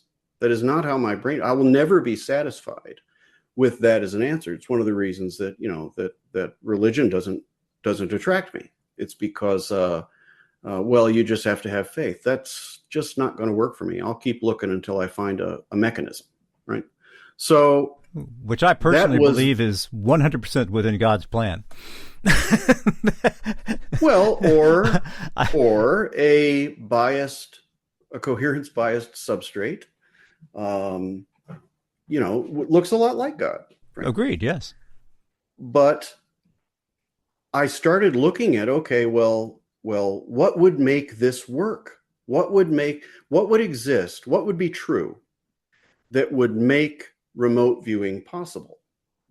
And that's where information first came from. It's like, okay, well, if the universe is fundamentally made of information, then all of that information exists somewhere kind of outside of physical reality, right? Mm-hmm. And so probably what remote viewing is something like querying the substrate for the information. And it could even be querying the substrate for, to kind of collapse the probabilities or pre-collapse the probabilities. For what's possible. Give you an idea of what's likely, right? Yep. And which is why when they remote view the meteor or whatever that's flying through the solar system, and they're like, oh,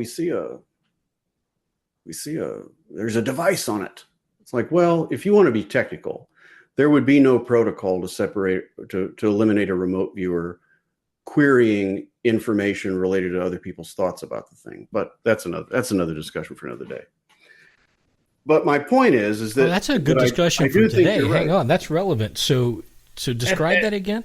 Thank you. if I heard you, well, let me regurgitate it, and like, you tell Ryan, me. Paranormal Rundown. You're not going to blow past that. No, not at all. Right. This is what we live for. So you remote view an object flying through space, and you're saying that the act of remote viewing it is triggering the sense that there is a mechanism there, or am I misunderstanding? Well, I saw on Twitter last week or whatever that, somebody in a remote viewing group was like, oh, some whatever quasi-famous remote viewer, none of the ones that I'm friends with, because they would not get into the crazy stuff like that, but some remote viewer had viewed the thing double blind and said that it is a natural object, but it contains some kind of technology, some kind of mechanism or device. Okay. Mm-hmm.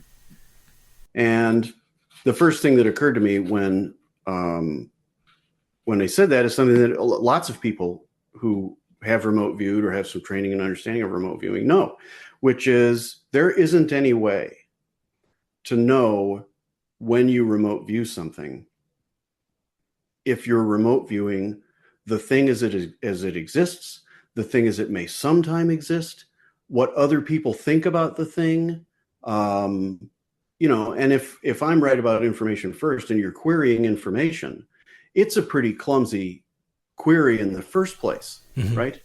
You're talking about a human brain having some capacity to access information that doesn't exist anywhere, that isn't in physical reality. And you're like, no, but I have foreseen it. No, you haven't. You haven't foreseen it. You queried using your clumsy biological, fumbling around in the dark mechanism. Right. Yeah. Right. And you wouldn't know if it was, the meteor or the object itself, or just what a bunch of people thought about that object. Right. Do you could have queried any number of data about that object. So is there not a way to focus your remote viewing to eliminate that noise? No. Okay. No, the best remote viewers on Earth are wrong. If you look at data points, they're mostly wrong most of the time. Mm-hmm. Like guys like Joe McMoneagle, a lot of people would say he's one of the best remote viewers that there ever were. Paul Smith told me he's wrong 50-60% of the time. So I read a book by him where he predicted the entire future in the 90s. Not a damn thing in that book ever happened. It's extremely clumsy. It's a protocol for informational access. The best thing it could ever be, based on what we currently know and understand about it and how we use it. The best thing it could ever be is an additional series of data points about something that you can evaluate. But no, you could not remote view a meteor and say with any degree of certainty whatsoever what's inside it. No. You're younger than I am. But tell that to Twitter. Or TikTok. Yeah, tell that to TikTok. You're younger than I am, but do you remember by any chance the old Art Bell radio show? Oh, yeah. Do you remember when he had Major Ed Dames on that show, almost every show, for several months? I know that I have heard some episodes with Ed Dames on it. Yep. Well, this was when the comet Hale-Bopp came into our general area. Yeah. Matter of fact, isn't Ed Dames? I mean, I don't know if I want to go there. It could be argued that, no, it was Courtney Brown. Oh, Courtney Brown's the same. Kind of is he's in the same category. Kind of killed all those people. Yeah, I'll go there. I mean, I think Ed Dames is he's the remote viewing equivalent of a manipulative fire and brimstone preacher. I see what you're saying. Yeah. Okay. I mean, I don't think he even cares about preaching the truth. But what he was predicting during that period of time, or what he was saying, was that, okay, look, Hale-Bopp is an artificial object. There's a main object, and there's a satellite object. And what the satellite object is going to do is it's going to break off, and it's going to find its way to Earth, where it is going to sprinkle the Earth with a substance that will kill all plant life. And so, it's some kind of horrible fungus or something, and it's going to, all plant life is going to die, which means, of course, we're all going to die. And I thought, my gosh, Bell is being irresponsible in letting this guy get on the air and say these things. I mean, that would have been enough to easily get people to, sell their homes, could impact the stock market. That was my original introduction to remote viewing. It sounds like you've had a much more positive and sane experience with it. I think that there are, and I know some people who were in that program, right? Mm-hmm. And they're pretty careful not to speak negatively about each other, kind of as colleagues. And it doesn't really help anybody for a bunch of remote viewers to point to a bunch of other remote viewers and talk about how they're full of shit. It's like, there's the people who are doing serious research, and there's the people who are getting on TV. Right. And I think it becomes pretty obvious who's who. Mm-hmm. Well, Ryan, it seems like you have it. I'm sorry to interrupt you, but I'm loving the research that you do. And you brought something up earlier about information. And it reminded me of gathering the data. Dave, what was the series that we were watching about in the desert? The series about the land. Dune? Dune? No. It was this was a reality thing, but it reminded us of Dune. Dave, what was the series? Skinwalker Ranch? Walker Ranch. Skinwalker Ranch. Oh, okay. Right. Which I've never watched, but somehow that popped in my mind. I'm reliving just about every episode, listening to Ryan, and it's just exciting me to see the amount of research and information that you're putting into things. But it also, if you watch that series, it also brings out a form of a great expectancy that they throw away every, oh Lord, what's the word I'm looking for? Anything they can't support with data? Exactly. Okay. Mm-hmm. All right, Well, now, that's the scientific approach. That leads me to one of the questions. Now, one point, everything that they did, this UAP showed up. Mm-hmm. And it always messed up the data. Yeah. Yep. Okay, now, and then they did it, and it came in, and one time it didn't mess up the data. Right. And what did they learn with the new data that wasn't messed up? Very little. They'll learn very little because they're trying to exactly. They're trying to make, if there's anything that my framework ever accomplishes, it's, the dream. Well, dream is a good word, because that's the point that I wanted to make is I'm backing you up here. There has to come a point to where your proof outweighs the data. And that throws in the human component as well, which will, it's going to lean. I don't have any proof. That's not my part of this. No. I'm just I saying. know what you mean.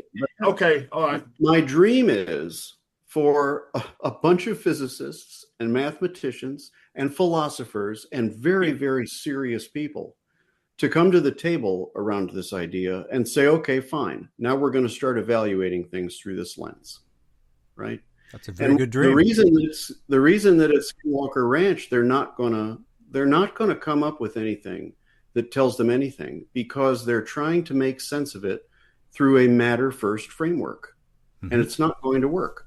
The same with UAP. If you're trying to measure the thing and see how fast it's going and try to figure out what the inertial situation, there's no inertia. It's not it's not there the way that there is there, right? There's no there. Let me push on that just a little bit. Let me dig into it a hair.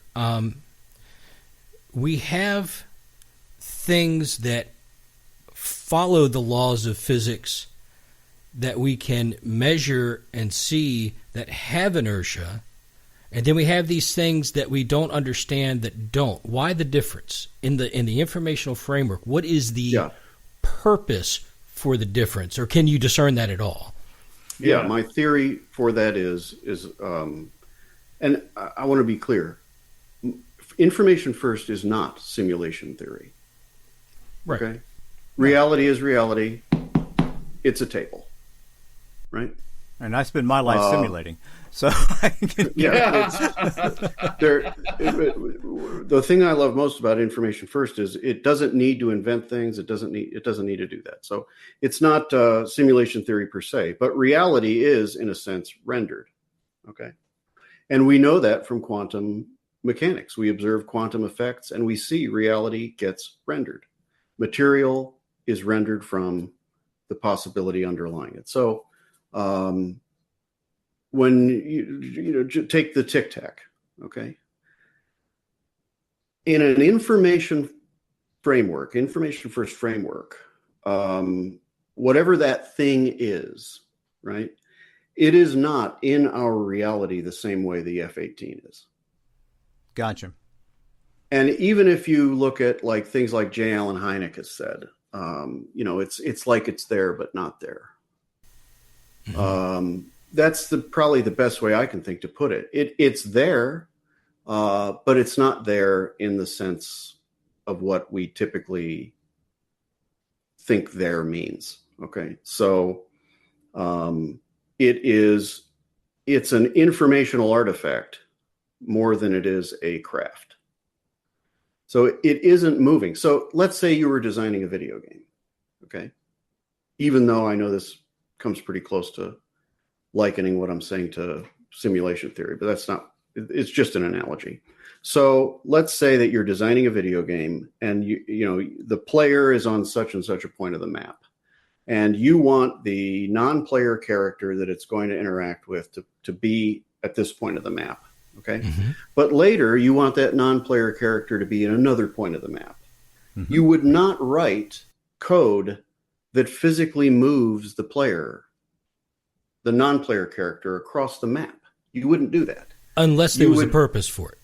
Right. You would just write it here, and then it's the player over here. The actual player comes over here. Okay. A different code snippet places the non-player character there. Right? You wouldn't render something unnecessarily. Well, agreed. Nature does that to a certain point, in that, I mean, if you just talk about something as simple as the valence shells of an atom, when electrons move between those shells, there is no spatial aspect of that. The electron ceases to exist in shell A and begins to exist instantaneously in shell B. Yes, reinstantiates, very good. And I mean, that's actually one of the only reasons that I ever even give simulation theory any time at all. Is because that doesn't seem to follow the way we understand the world. Well, if we're talking about, and I'm speculating here as to what's behind it, but let's say we're talking about a a more sophisticated civilization from wherever, right? Mm-hmm. And they, they're far advanced of us. They accepted information first long ago, and that opened up the possibilities for them to rewrite reality with technology. Mm-hmm. Then the behavior that you see out of these things is exactly what you'd expect. It's not weird at all. If reality is editable, and frankly, we know that reality is editable, but if a civilization or whoever it is advanced enough to be able to do that, then that's exactly what they would do. They wouldn't be more there than they need to be. They wouldn't move. They wouldn't zip from point A to point B through an atmosphere. There would just be no need for it. It would be, well, first of all, impossible by the physical laws of reality. So they would bypass those laws. That's how they got there in the first place. The arguments that I've listened to people make and read people make about interstellar travel, I'm thoroughly convinced that there is no time dilation and relativity, aspects of relativity that are going to lead to biological entities moving multiple light years in anything close to an amount of time we would ever consider to be reasonable. The energy requirements are ridiculous, not to mention food. And, what do they do with their poop? What do they eat? What do they do with their poop? How, and the energy question to me are, that's enough. It can't be done that way. You could send a probe that way. Sure. Probably. Well, I think there's one theory that is I think reasonable, is that what we see as aliens, like the Greys and things like that, are actual probes. They're not living creatures. They are, the essence of a robotic or cloned probe, something that is designed for that. It's not. Now, I think the interesting question in that scenario is how does the information they attain get back to where they came from, making it relevant? But and in what way is it useful? Right? In what way is it useful? Now, remote viewing, right? If it's a byproduct of an informational substrate and the ability to query that substrate, then mastery of the querying of the substrate theoretically could lead to mastery of using the substrate as a communication medium. Not to be too Stephen Greer here, but yes, you could theoretically telepathically communicate, and again, in an information fundamental reality, the limitations of space and time are limited, right? So in that scenario, the Gray, the alien, would become a focal point for the remote viewing, correct? You would essentially be maybe remote viewing your probe, seeing what they see. Oh, I hadn't thought about it that far. I was just saying that if remote viewing is a byproduct of what I propose it could be a byproduct of, then the communication across that span of time could potentially not be could cross the substrate, be not bound by time space. Right? If you could get information from the substrate through remote viewing, and we're talking about beings that have the technology to rewrite reality in real time with technology, then my guess would be that they also can query, cross query.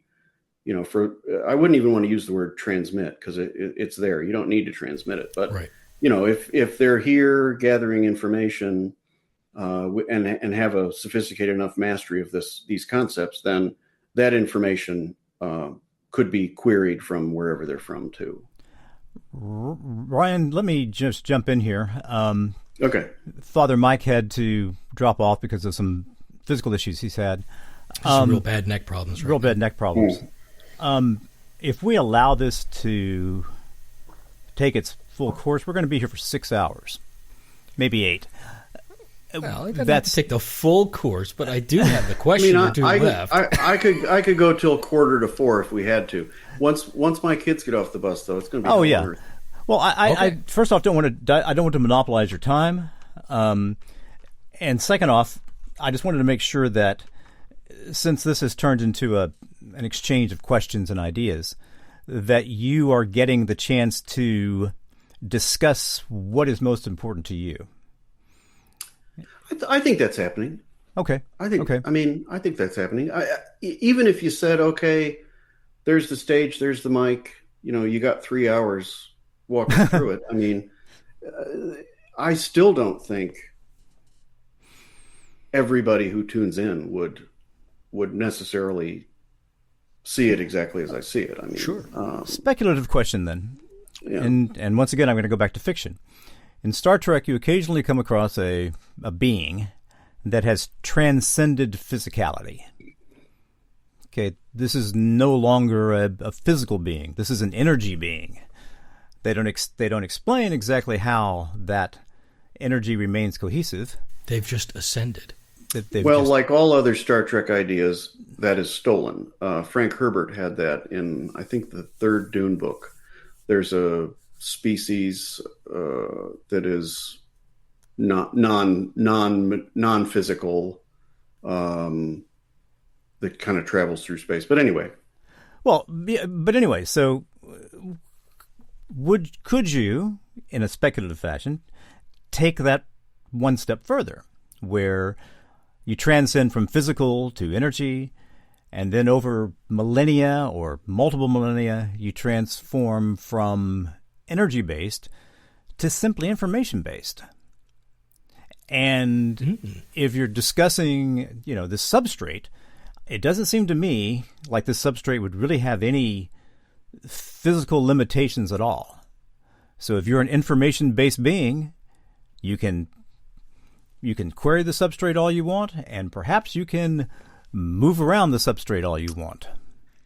Yeah, in my I did a series of articles about kind of explaining UAP through information first, and that's one of the possibilities that kind of bubbled up was, well, there could be species or entities that are, again, well beyond our understanding, particularly when our understanding is trying to put material as the basis of existence. They could be substrate native.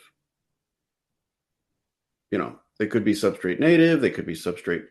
UAPs themselves could be substrate artifacts. Would that be the equivalent of a agent within, like a software agent within the information system? Yeah. Agent-based simulation?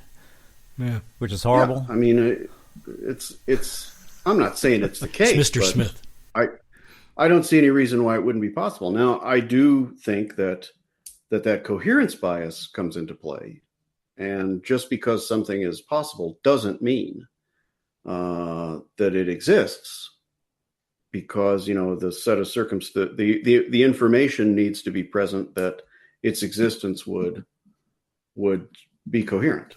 Well, and following that principle, that's why, if you look at religion, you look at other experiences that are potentially system-driven based on a tendency for coherence to generate outcomes within the system that are beneficial, that agents could develop within it to drive those experiences.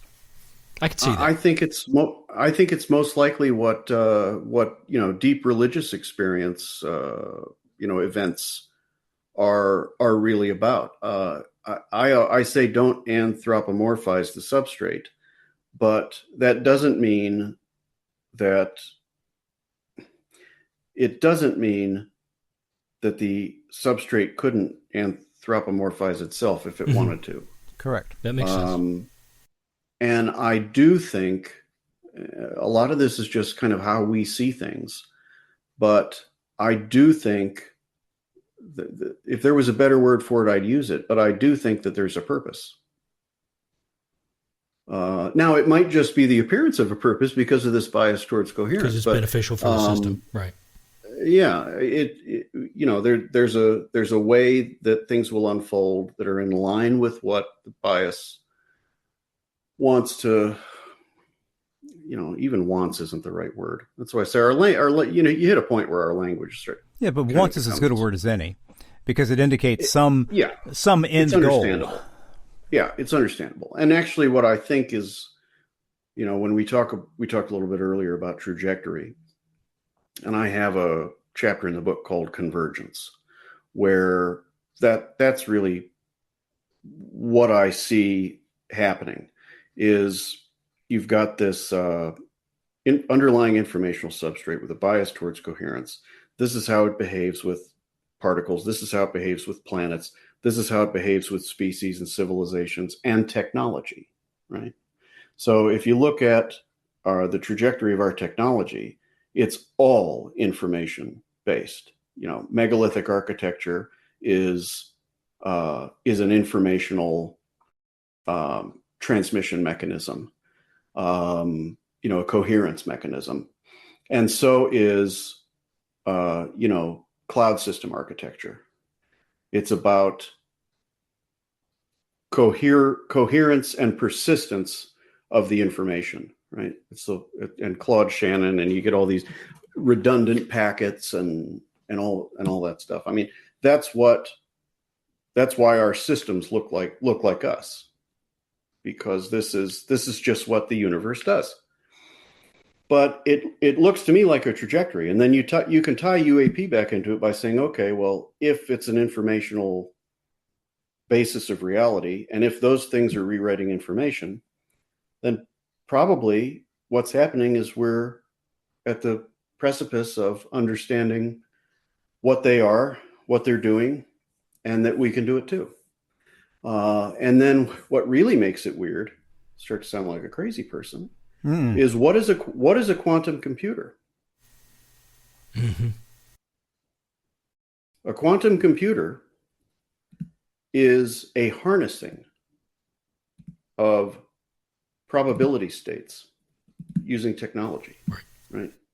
I personally believe that what we are actually doing, whether we know it or not, and I'm not saying we don't know it, but probably we don't. What we're actually doing in quantum computing is we're at the beginning of developing the technology of direct substrate editing. So I think that we're at the. You've mentioned editing twice now. Yeah. Tell me what you mean by editing versus interpreting, because when I think of quantum computing, I think of interpreting, not necessarily editing. But so tell me. Well, I think that's what we think we're doing. Yeah, I think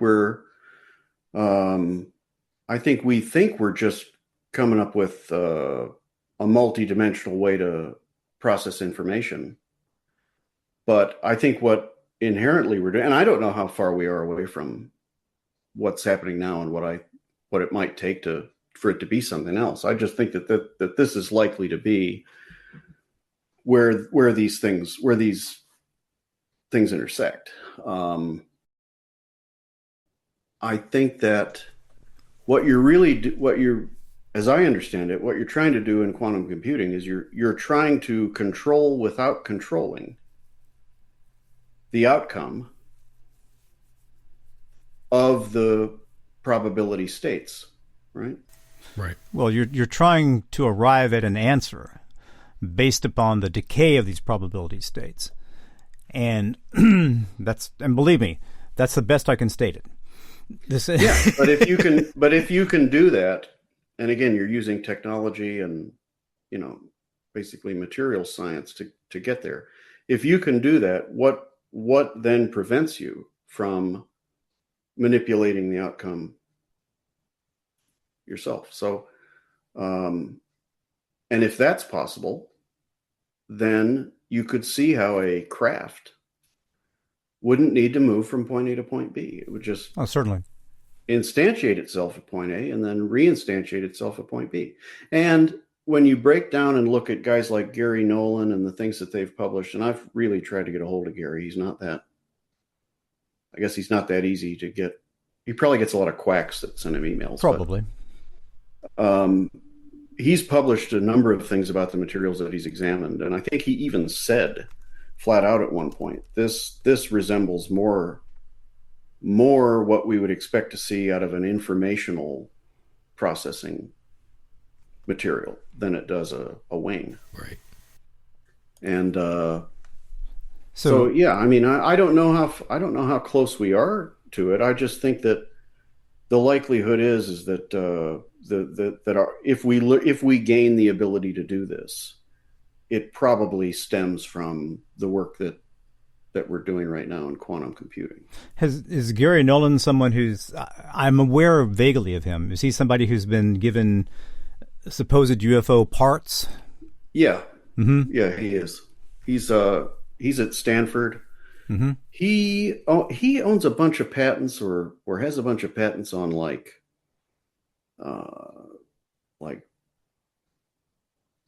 genetic, what do you call it? I think his work is kind of along the lines of like mRNA vaccines, like technology involving, gene sequencing and things like that. I think he's an immunologist. That's his day job. But he also, kind of has a out of the box, well, let's look at this stuff. So Jacques Vallée and some other people, he was the one that did the genetic testing on Stephen Greer's alien baby from South America. Do you remember that one? Yes, I do. Yes. The little guy, which turned out Gary Nolan did a bunch of, genetic testing on it and came back and said, well, it's a human and it had a number of genetic disorders. And this is one of them that we understand. And yeah, that explains why as a baby, this person didn't make it. And that's what you're looking at. Mm-hmm. And then, but then he started doing some other tests on anomalous materials.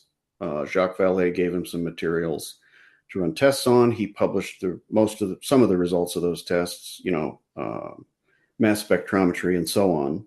And basically, I think his synthesis of the information was, you could make this, in a modern manufacturing facility. But why would you? It would cost you a lot of money to do it. Right. It would cost you a lot of money to do it, on the order of billions of dollars. And it has no obvious use, right? Like micron scale separation, layers of material. Some of the tests on this material showed that some of these elements wouldn't be what we would consider native to the solar system. Like the isotope ratios are not what you would find in that material manufactured in this star. So I don't think he saw anything that couldn't be faked, but wouldn't be faked, I think is a pretty reasonable assumption. Well, the effort to fake it would be so difficult and expensive. There would be no reason for that to ever happen.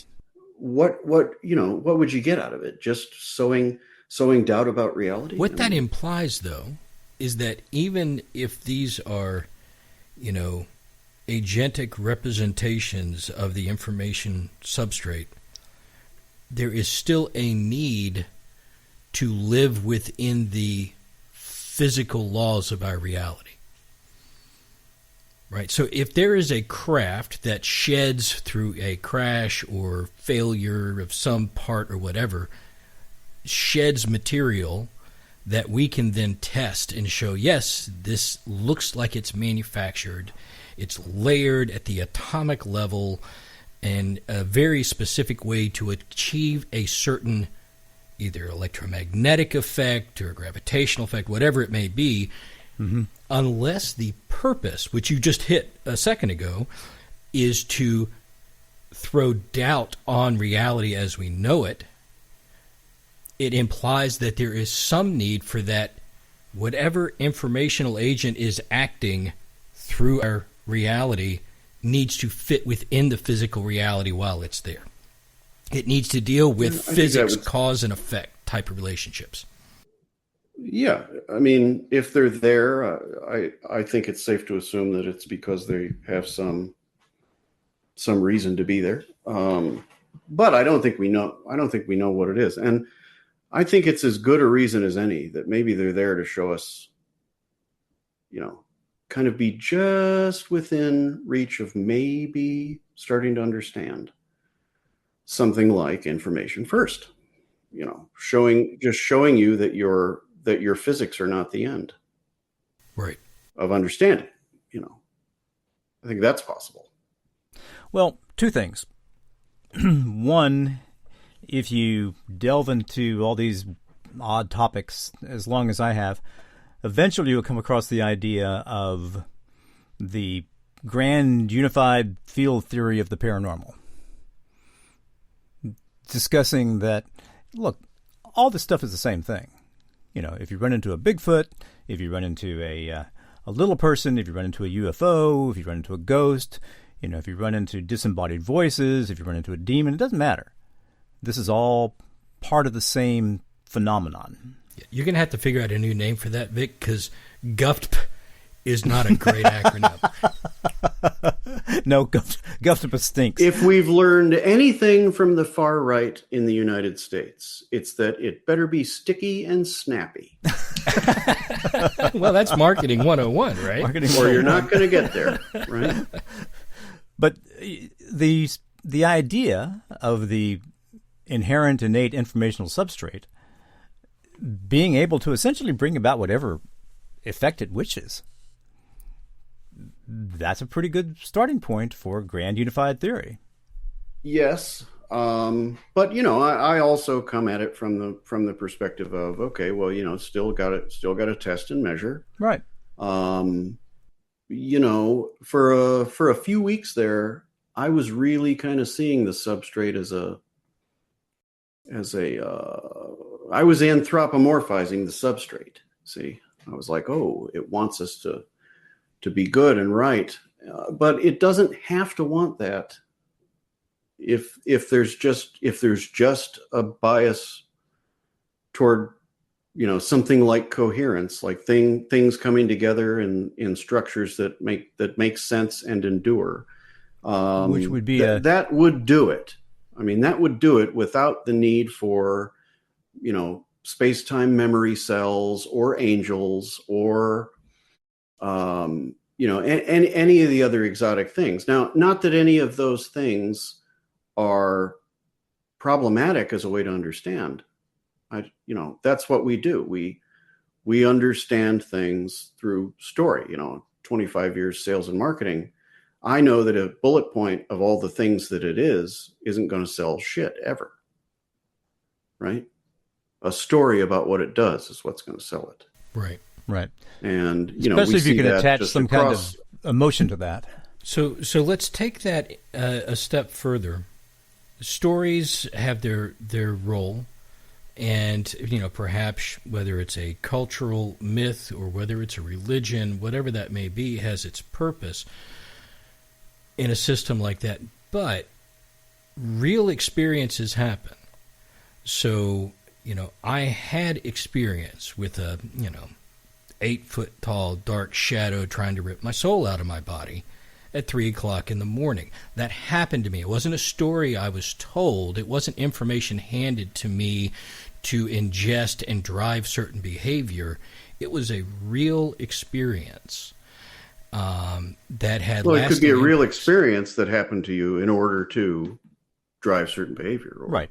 Right. So that's what I was saying. Let's take it another step further. It's more than just storytelling. It's actual experiential drives within the system.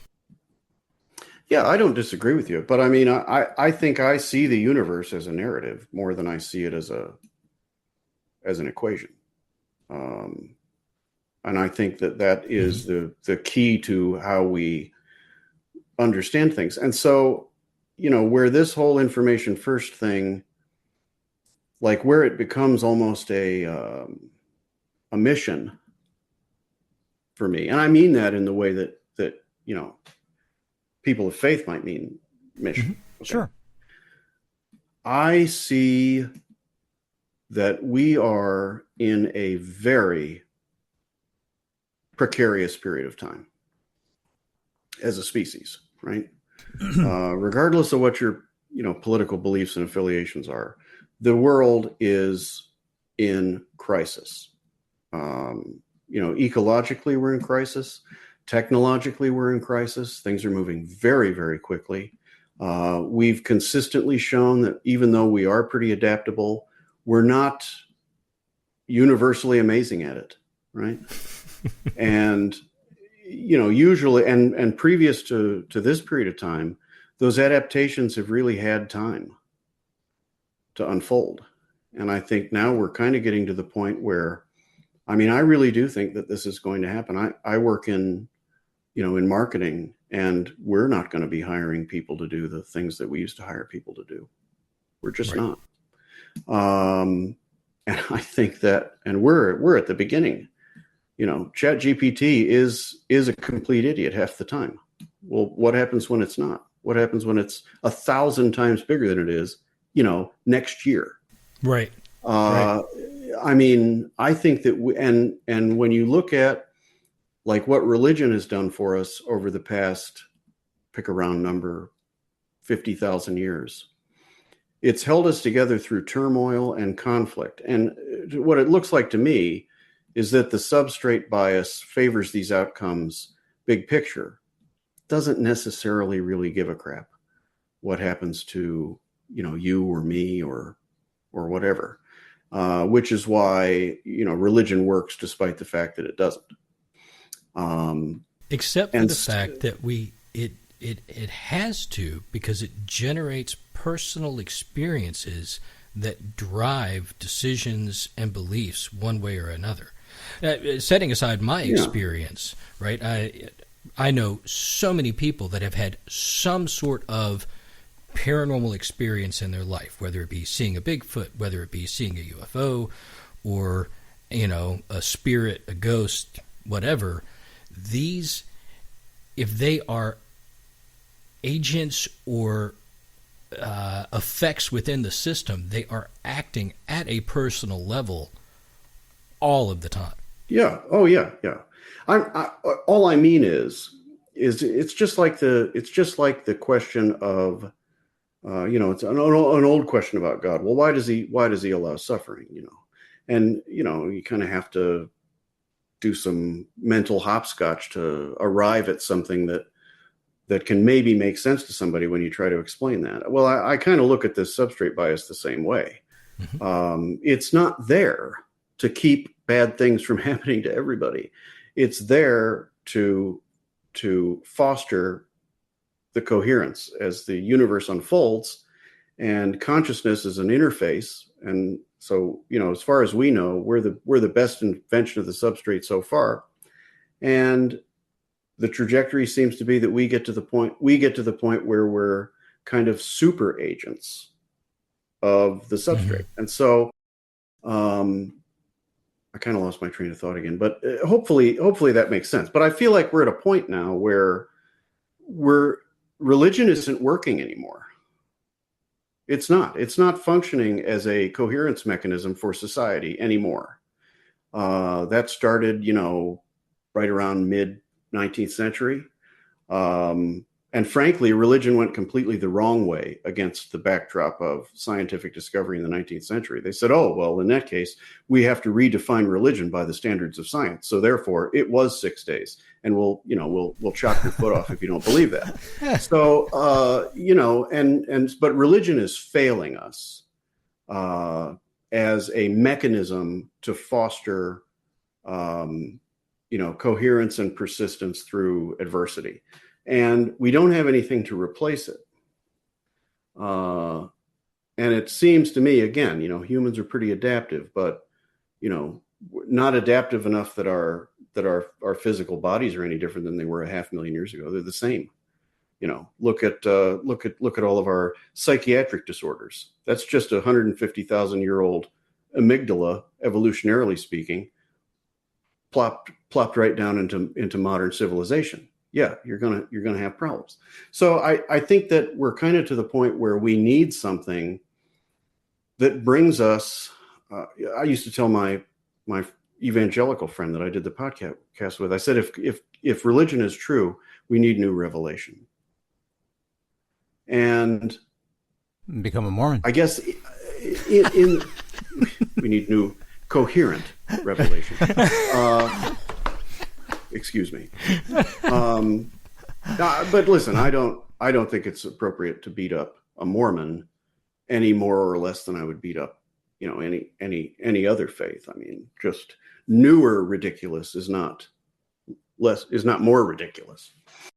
But notwithstanding that, yes, it still has a purpose in my worldview, but it's failing at its purpose. So science by itself is not going to replace meaning, right? Science isn't there to give us meaning. In fact, every physicist I ever talk to tells me, what are you talking to us about meaning for, right? Correct. But that's what I feel potentially, and maybe I'm grandiose, but I really try not to be.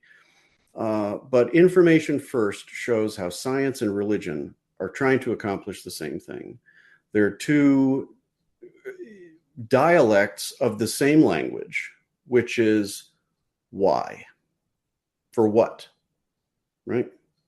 And Information First, I think, creates something that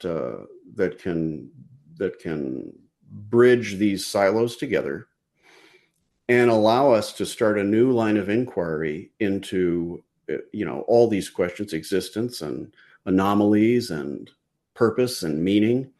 And maybe something like this could be the beginning of a new thing that really helps us, because, Seventh-day Adventists and Mormons, can't, their religions say the exact same thing. They can't agree. And lousy Catholics like myself. Yeah, let alone Catholics and Muslims and I mean, they all these religions say the same thing, and yet we continue to use them to fight over natural resources. So I think that we need push back a else. hair. I don't think they all say the same thing. I think there are some overarching themes across them, but there are definitely some significant differences in some of the major religions. But I shouldn't say they say the same thing. They mean the same thing. Perhaps, although I think the devil is in the details when it comes to how they attempt to come about, how they attempt to achieve what their intent may be. But I can see the idea of these are things that the informational substrate, this information first system, is throwing at the wall to try to generate a improving, more coherent reality long term, right? And we're going through phase of it. So you look at Old Testament versus New Testament, that's new revelation, it's new understanding of things. From a Christian perspective, I get that. Maybe a new revelation would be needed on top of that. Although from a personal faith perspective, I look and don't see a disconnect between what Revelation says and society today. I think it predicts what's happening in society today. When you look at literally in Revelation and the way things are laid out, this is sort of expected, this entropy of society and human nature, and I think there's justifications for it and all that. And not to get into all the details, but I see that there, you can take a perspective that, well, this is what we see in a specific religion, and it makes sense, and it has a purpose. I can also see the idea from a system view of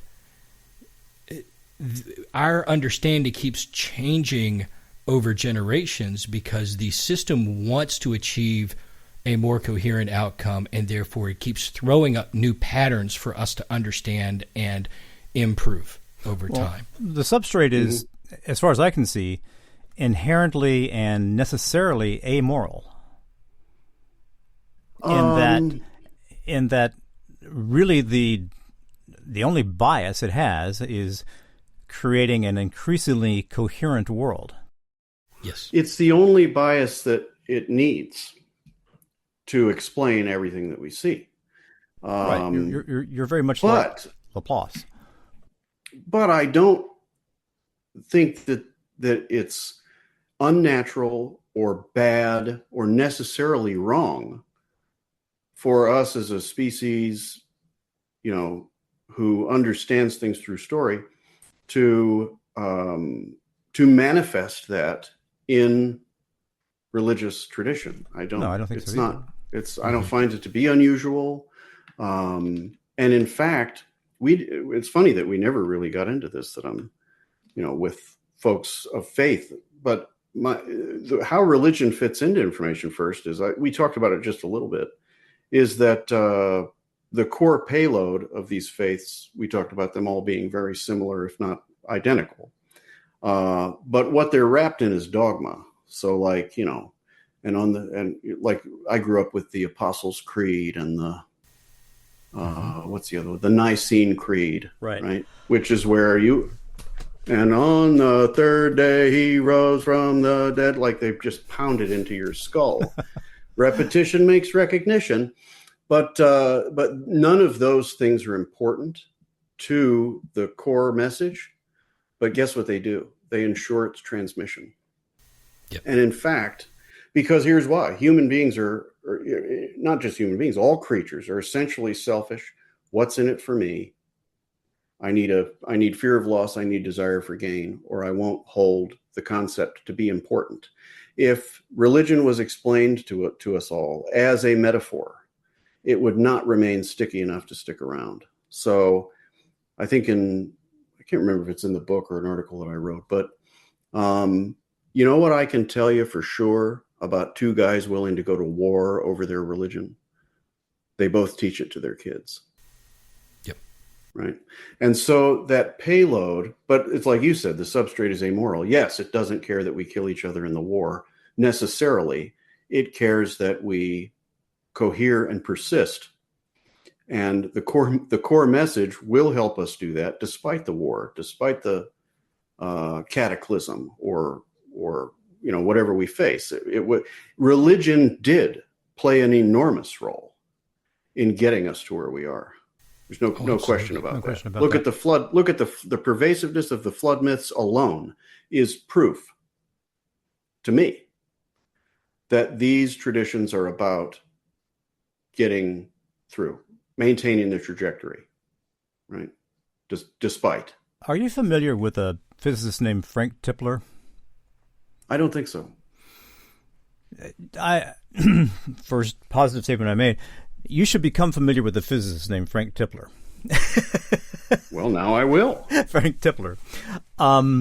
He published a number of years ago a book called The Omega Point, which shares a certain number of ideas with you. Frank Tipler is a Christian. He's a religious man.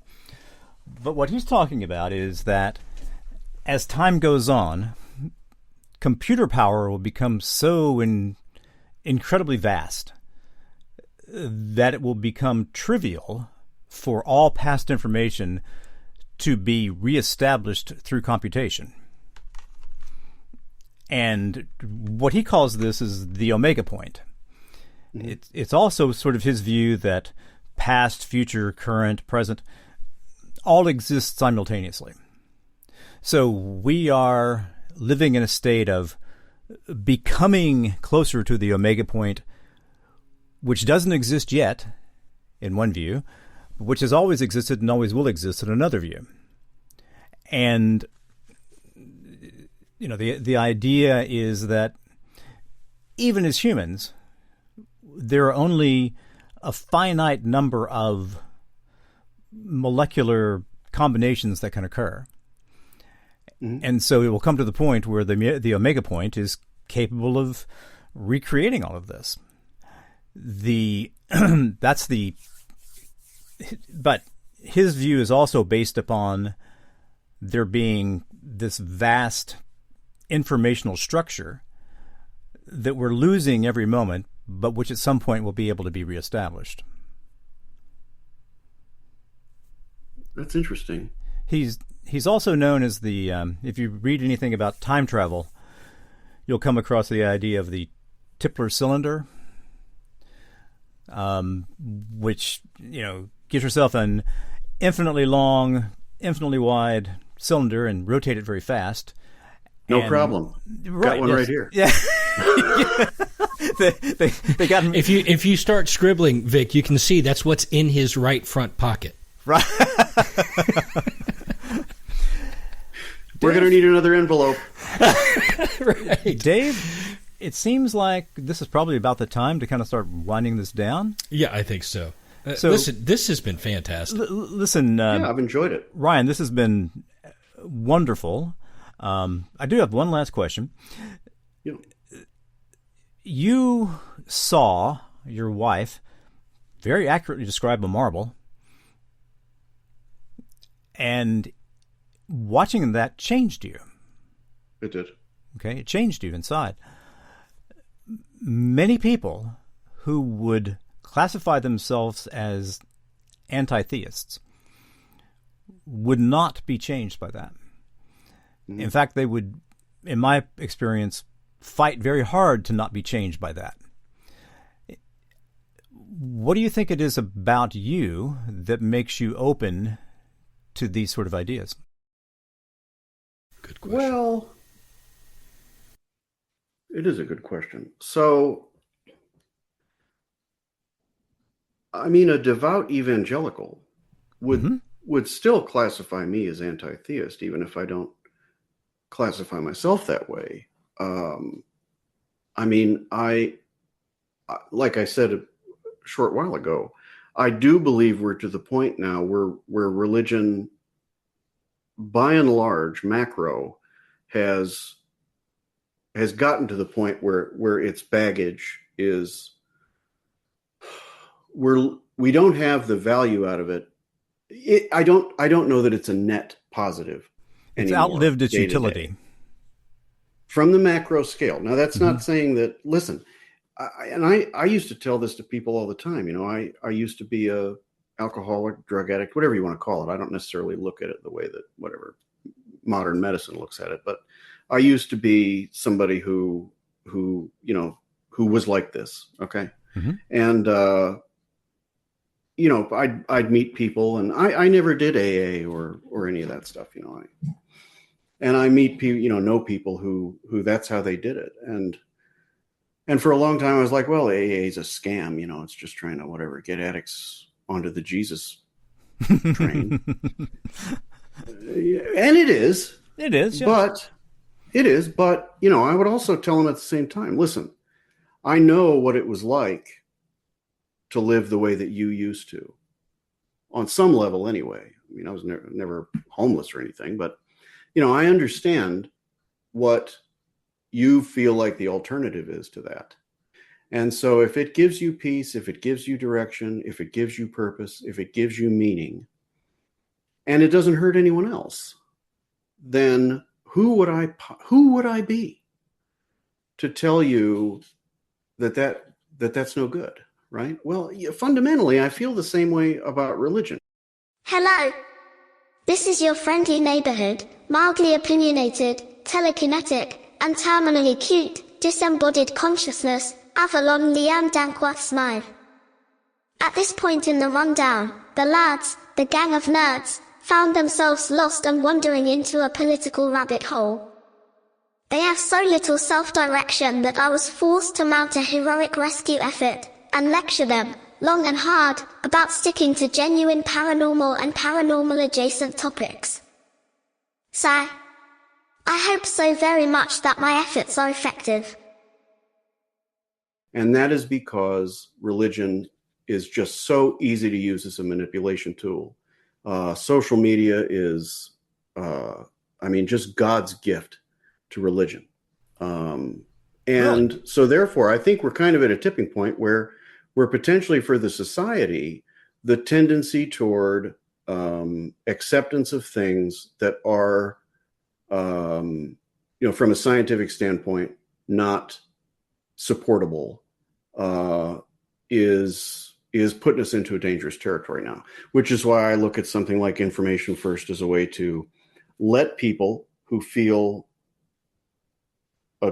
positively about religion continue to have it, but as a society, reframe it a little bit. And because so much of the society is moving away from those faith doctrines, to have something where, we have a line of inquiry where we can start better understanding some of these things that we've just frankly been ignoring. And maybe we can just get everybody a little more together, because we can show that, okay, if a scientist wants to call it an amoral substrate bias towards coherence, he can do that. If a Christian wants to call it, Yahweh and his son, Jesus Christ, he can do that too. But now there's at least a basis where everybody understands what we're doing. Hello. This is Avalon Leanne Dankworth Smythe, once again. Lucky you. Alas, despite my extensive, and occasionally painful corrective efforts, the lads, like unshepherded sheep, continue to lose their way.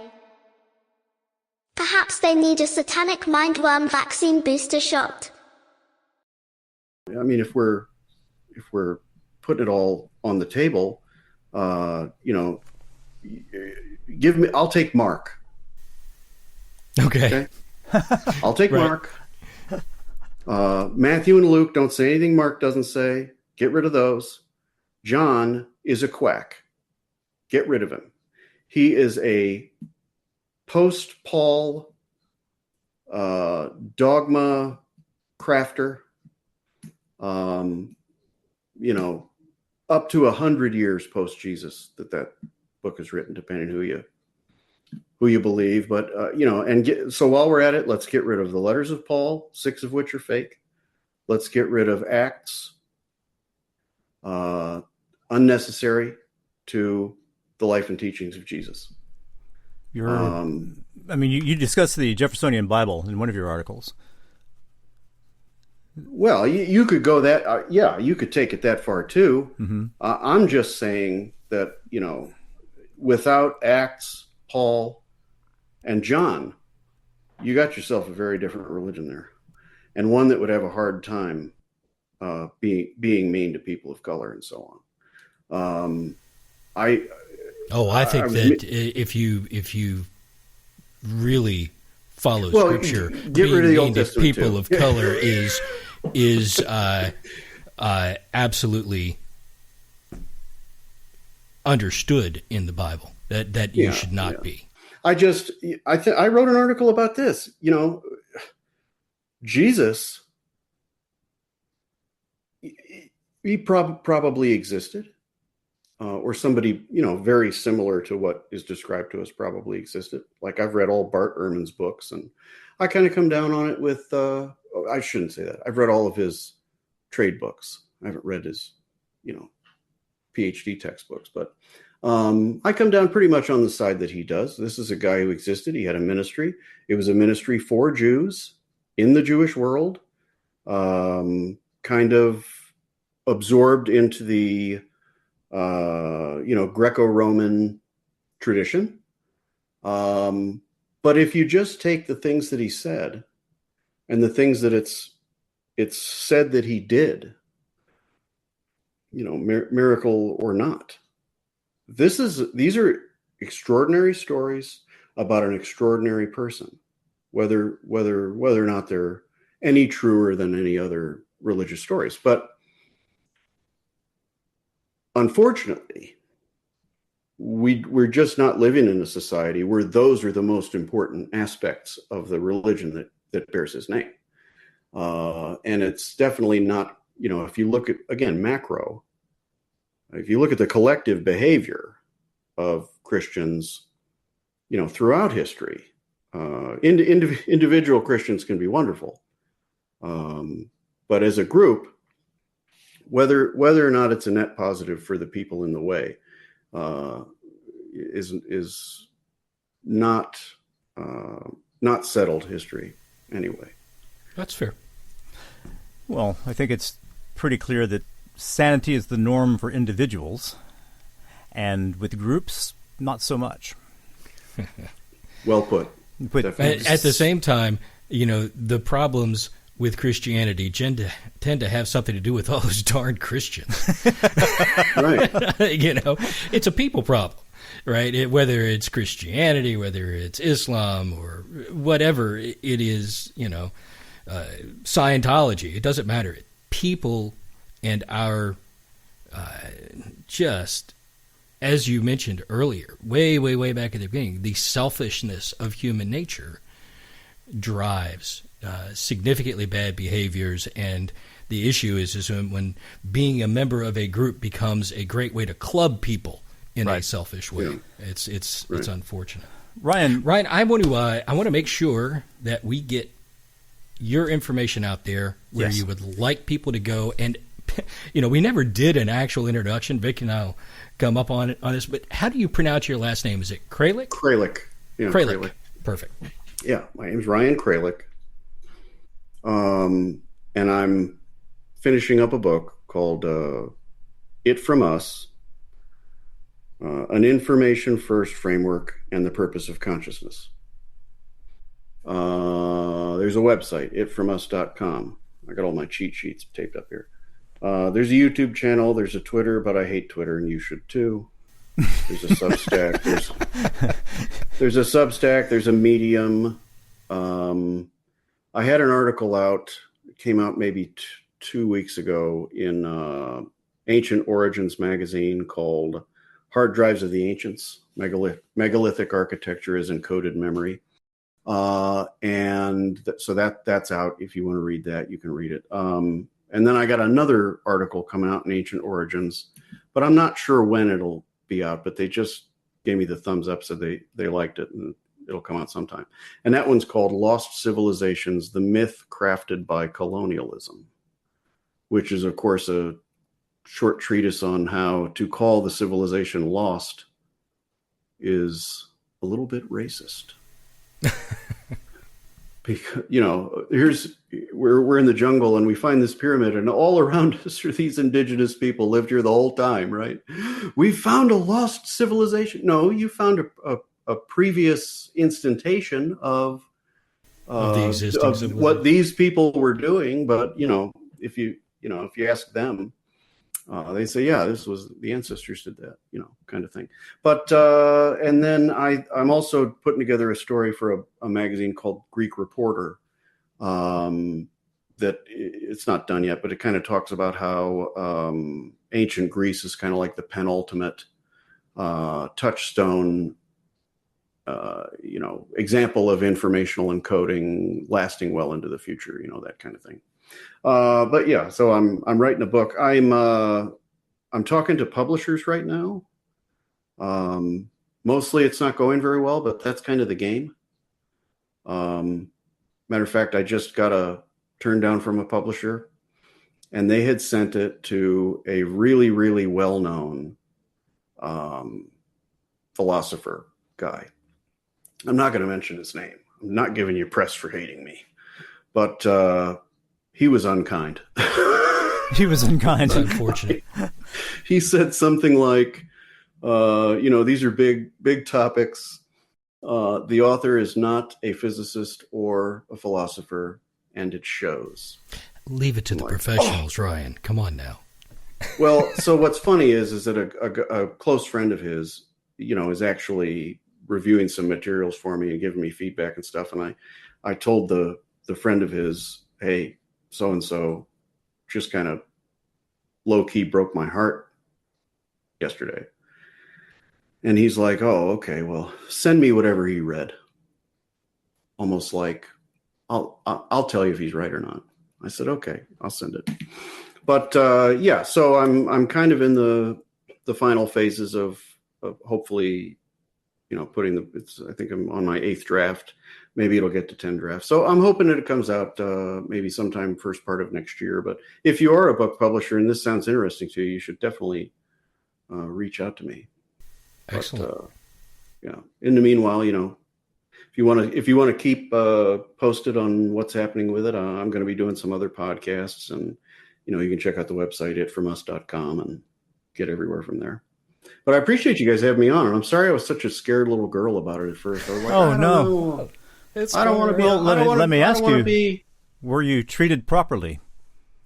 No, you guys were great. And I never thought, that you wouldn't be. I was insecure about whether or not, I think this is the third podcast that I've done since I started, doing press for this. Uh-huh. I was it reminded me of that podcast that I used to be on with the adversarial atheist versus Christian thing. And I was having an emotional morning, I guess. I was like, I can't do this. Was that podcast set up to be adversarial? Yeah. That was the idea. Well, not really. It was me and my friend Matt. We would get together, have lunch. He was a client. We'd get together, have lunch, and one of the guys that worked for me who managed his account, we'd all three have lunch, and it became pretty obvious pretty quickly that we could just talk. There wasn't any putting up no of airs. Scripting needed, right? Yeah, he'd say what he thought, and so I'd say what I thought. What I said didn't offend him. What he said didn't offend me. So we'd have these, we start finding excuses to have these lunches, and definitely a inordinate number of lunches to have with the same client.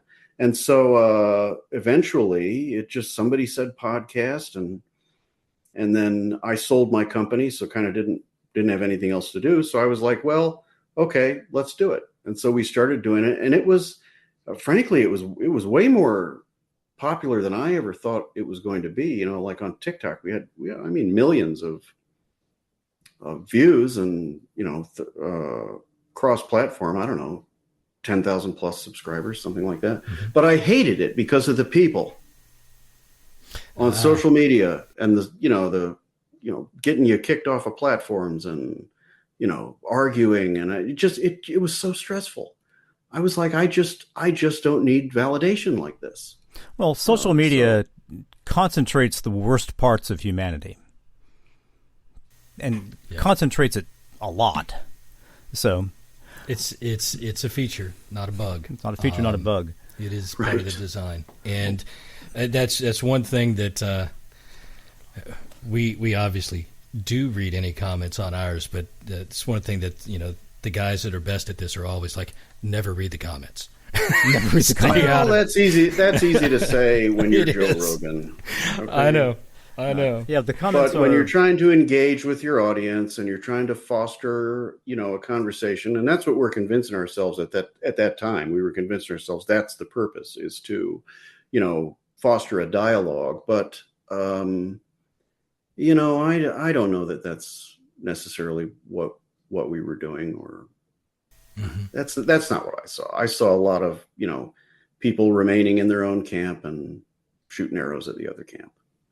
And I just, that's not my thing. Well, Ryan, I've greatly enjoyed having you on the show. As far as I'm concerned, you're welcome to be here anytime. If you ever want to do a genuine rundown and just talk about whatever happens to pop out of the hat, you're welcome. We didn't even do that. I wrecked your show. No, you didn't. That's all right. No, you didn't. That's all right. You took it in places where it needed to go. Well, I appreciate you guys having me on and bearing with me during my little whining phase, and it's okay. And you guys really, you really had an interest in what it's about, what I'm trying to do, and I really enjoyed it. I'm happy that you're an honorable man, because you have most of the time cohesive philosophy that, in the wrong hands, becomes one of those clubs. Could be an L. Ron Hubbard kind of thing. What did I say? When I start, and nothing against anybody, okay? I'm sure a lot of people really do believe that they have the answer, and that they are trying to do the right thing by sharing it. But, if I ever tell you, no, it's information first, and there's no way I'm wrong, right? Move on. Stop listening. Well, that's a charlatan in the making. That's not somebody looking for the truth. That's somebody looking for the credit. All right. Well, we'll shut it down now. Once again, extreme thanks to you, Ryan. Dave, got anything you need to say before the end? Nope, that's it. I think we wrap it up, and I would love to have you back on again in the future, Ryan. I'd be happy to. How about I'll do it again after the book comes out? After the book comes out. Great. That's a very good idea. I do want to know, and I don't want to get into it. We'll do it on the next time. But have you ever had, other than the remote viewing, have you ever had any paranormal experiences? I've seen things in the sky a couple times, but I don't know what they were. It wasn't, like clear. It was like there's something there, then it's not there. That's it. Right. And it wasn't like close or anything. When I was like 2 years old, one of my earliest memories, and I wrote this down because something that one of you said reminded me of this. I remember a night where I went to sleep and I don't remember waking up from the dream. So many times throughout my life, I found myself thinking about that and wondering if I ever did. So I don't know if that counts as paranormal or if it's just a weird guy thinking weird things. No, we're all manifestations of your dream. I like that. That's a fun one. Or, I could wake up and do it all over again someday, just, sure. I'm here. I'm in my crib. All right.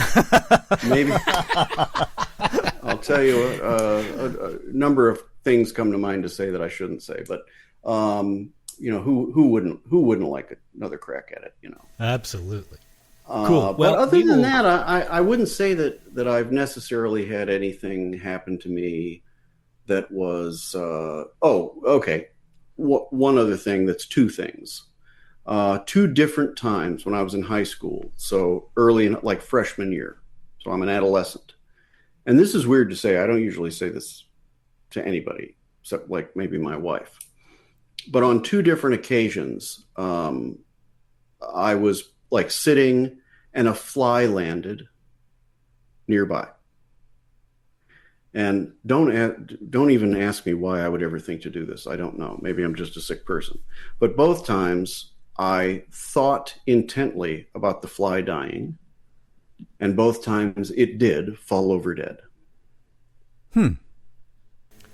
Wow. Could totally be coincidental, or it could be informational substrate. Well, all I have to say, Ryan, is think nice thoughts about us. I will. I will. And we will think nice thoughts about you. And we'll explore that more. If I could go back, I'd bring the flies back to life. That would be cool. That would be a cool trick. I would if I could. Well, thank you so much. Going to end the show now, and I really do appreciate your being here. Yep, my pleasure. All right, see you guys. Bye-bye. Appreciate it. Hello, this is Avalon Leanne Dankworth-Smythe, signing off for this week's episode of the Paranormal Rundown. The Rundown is a joint production of the Gang of Nerds, which is composed of Dave Griffith, Father Michael Birdsong, and Vic Hermanson. Any media clips that appear in the show are used under the protection of the Fair Use Doctrine. All music you heard came from Loba Loco, Smart Sound, or is simply part of the public domain. It brings the lads great joy to hear from their audience, so please write to them at feedback@paranormalrundown.com. Thank you for listening, and good night.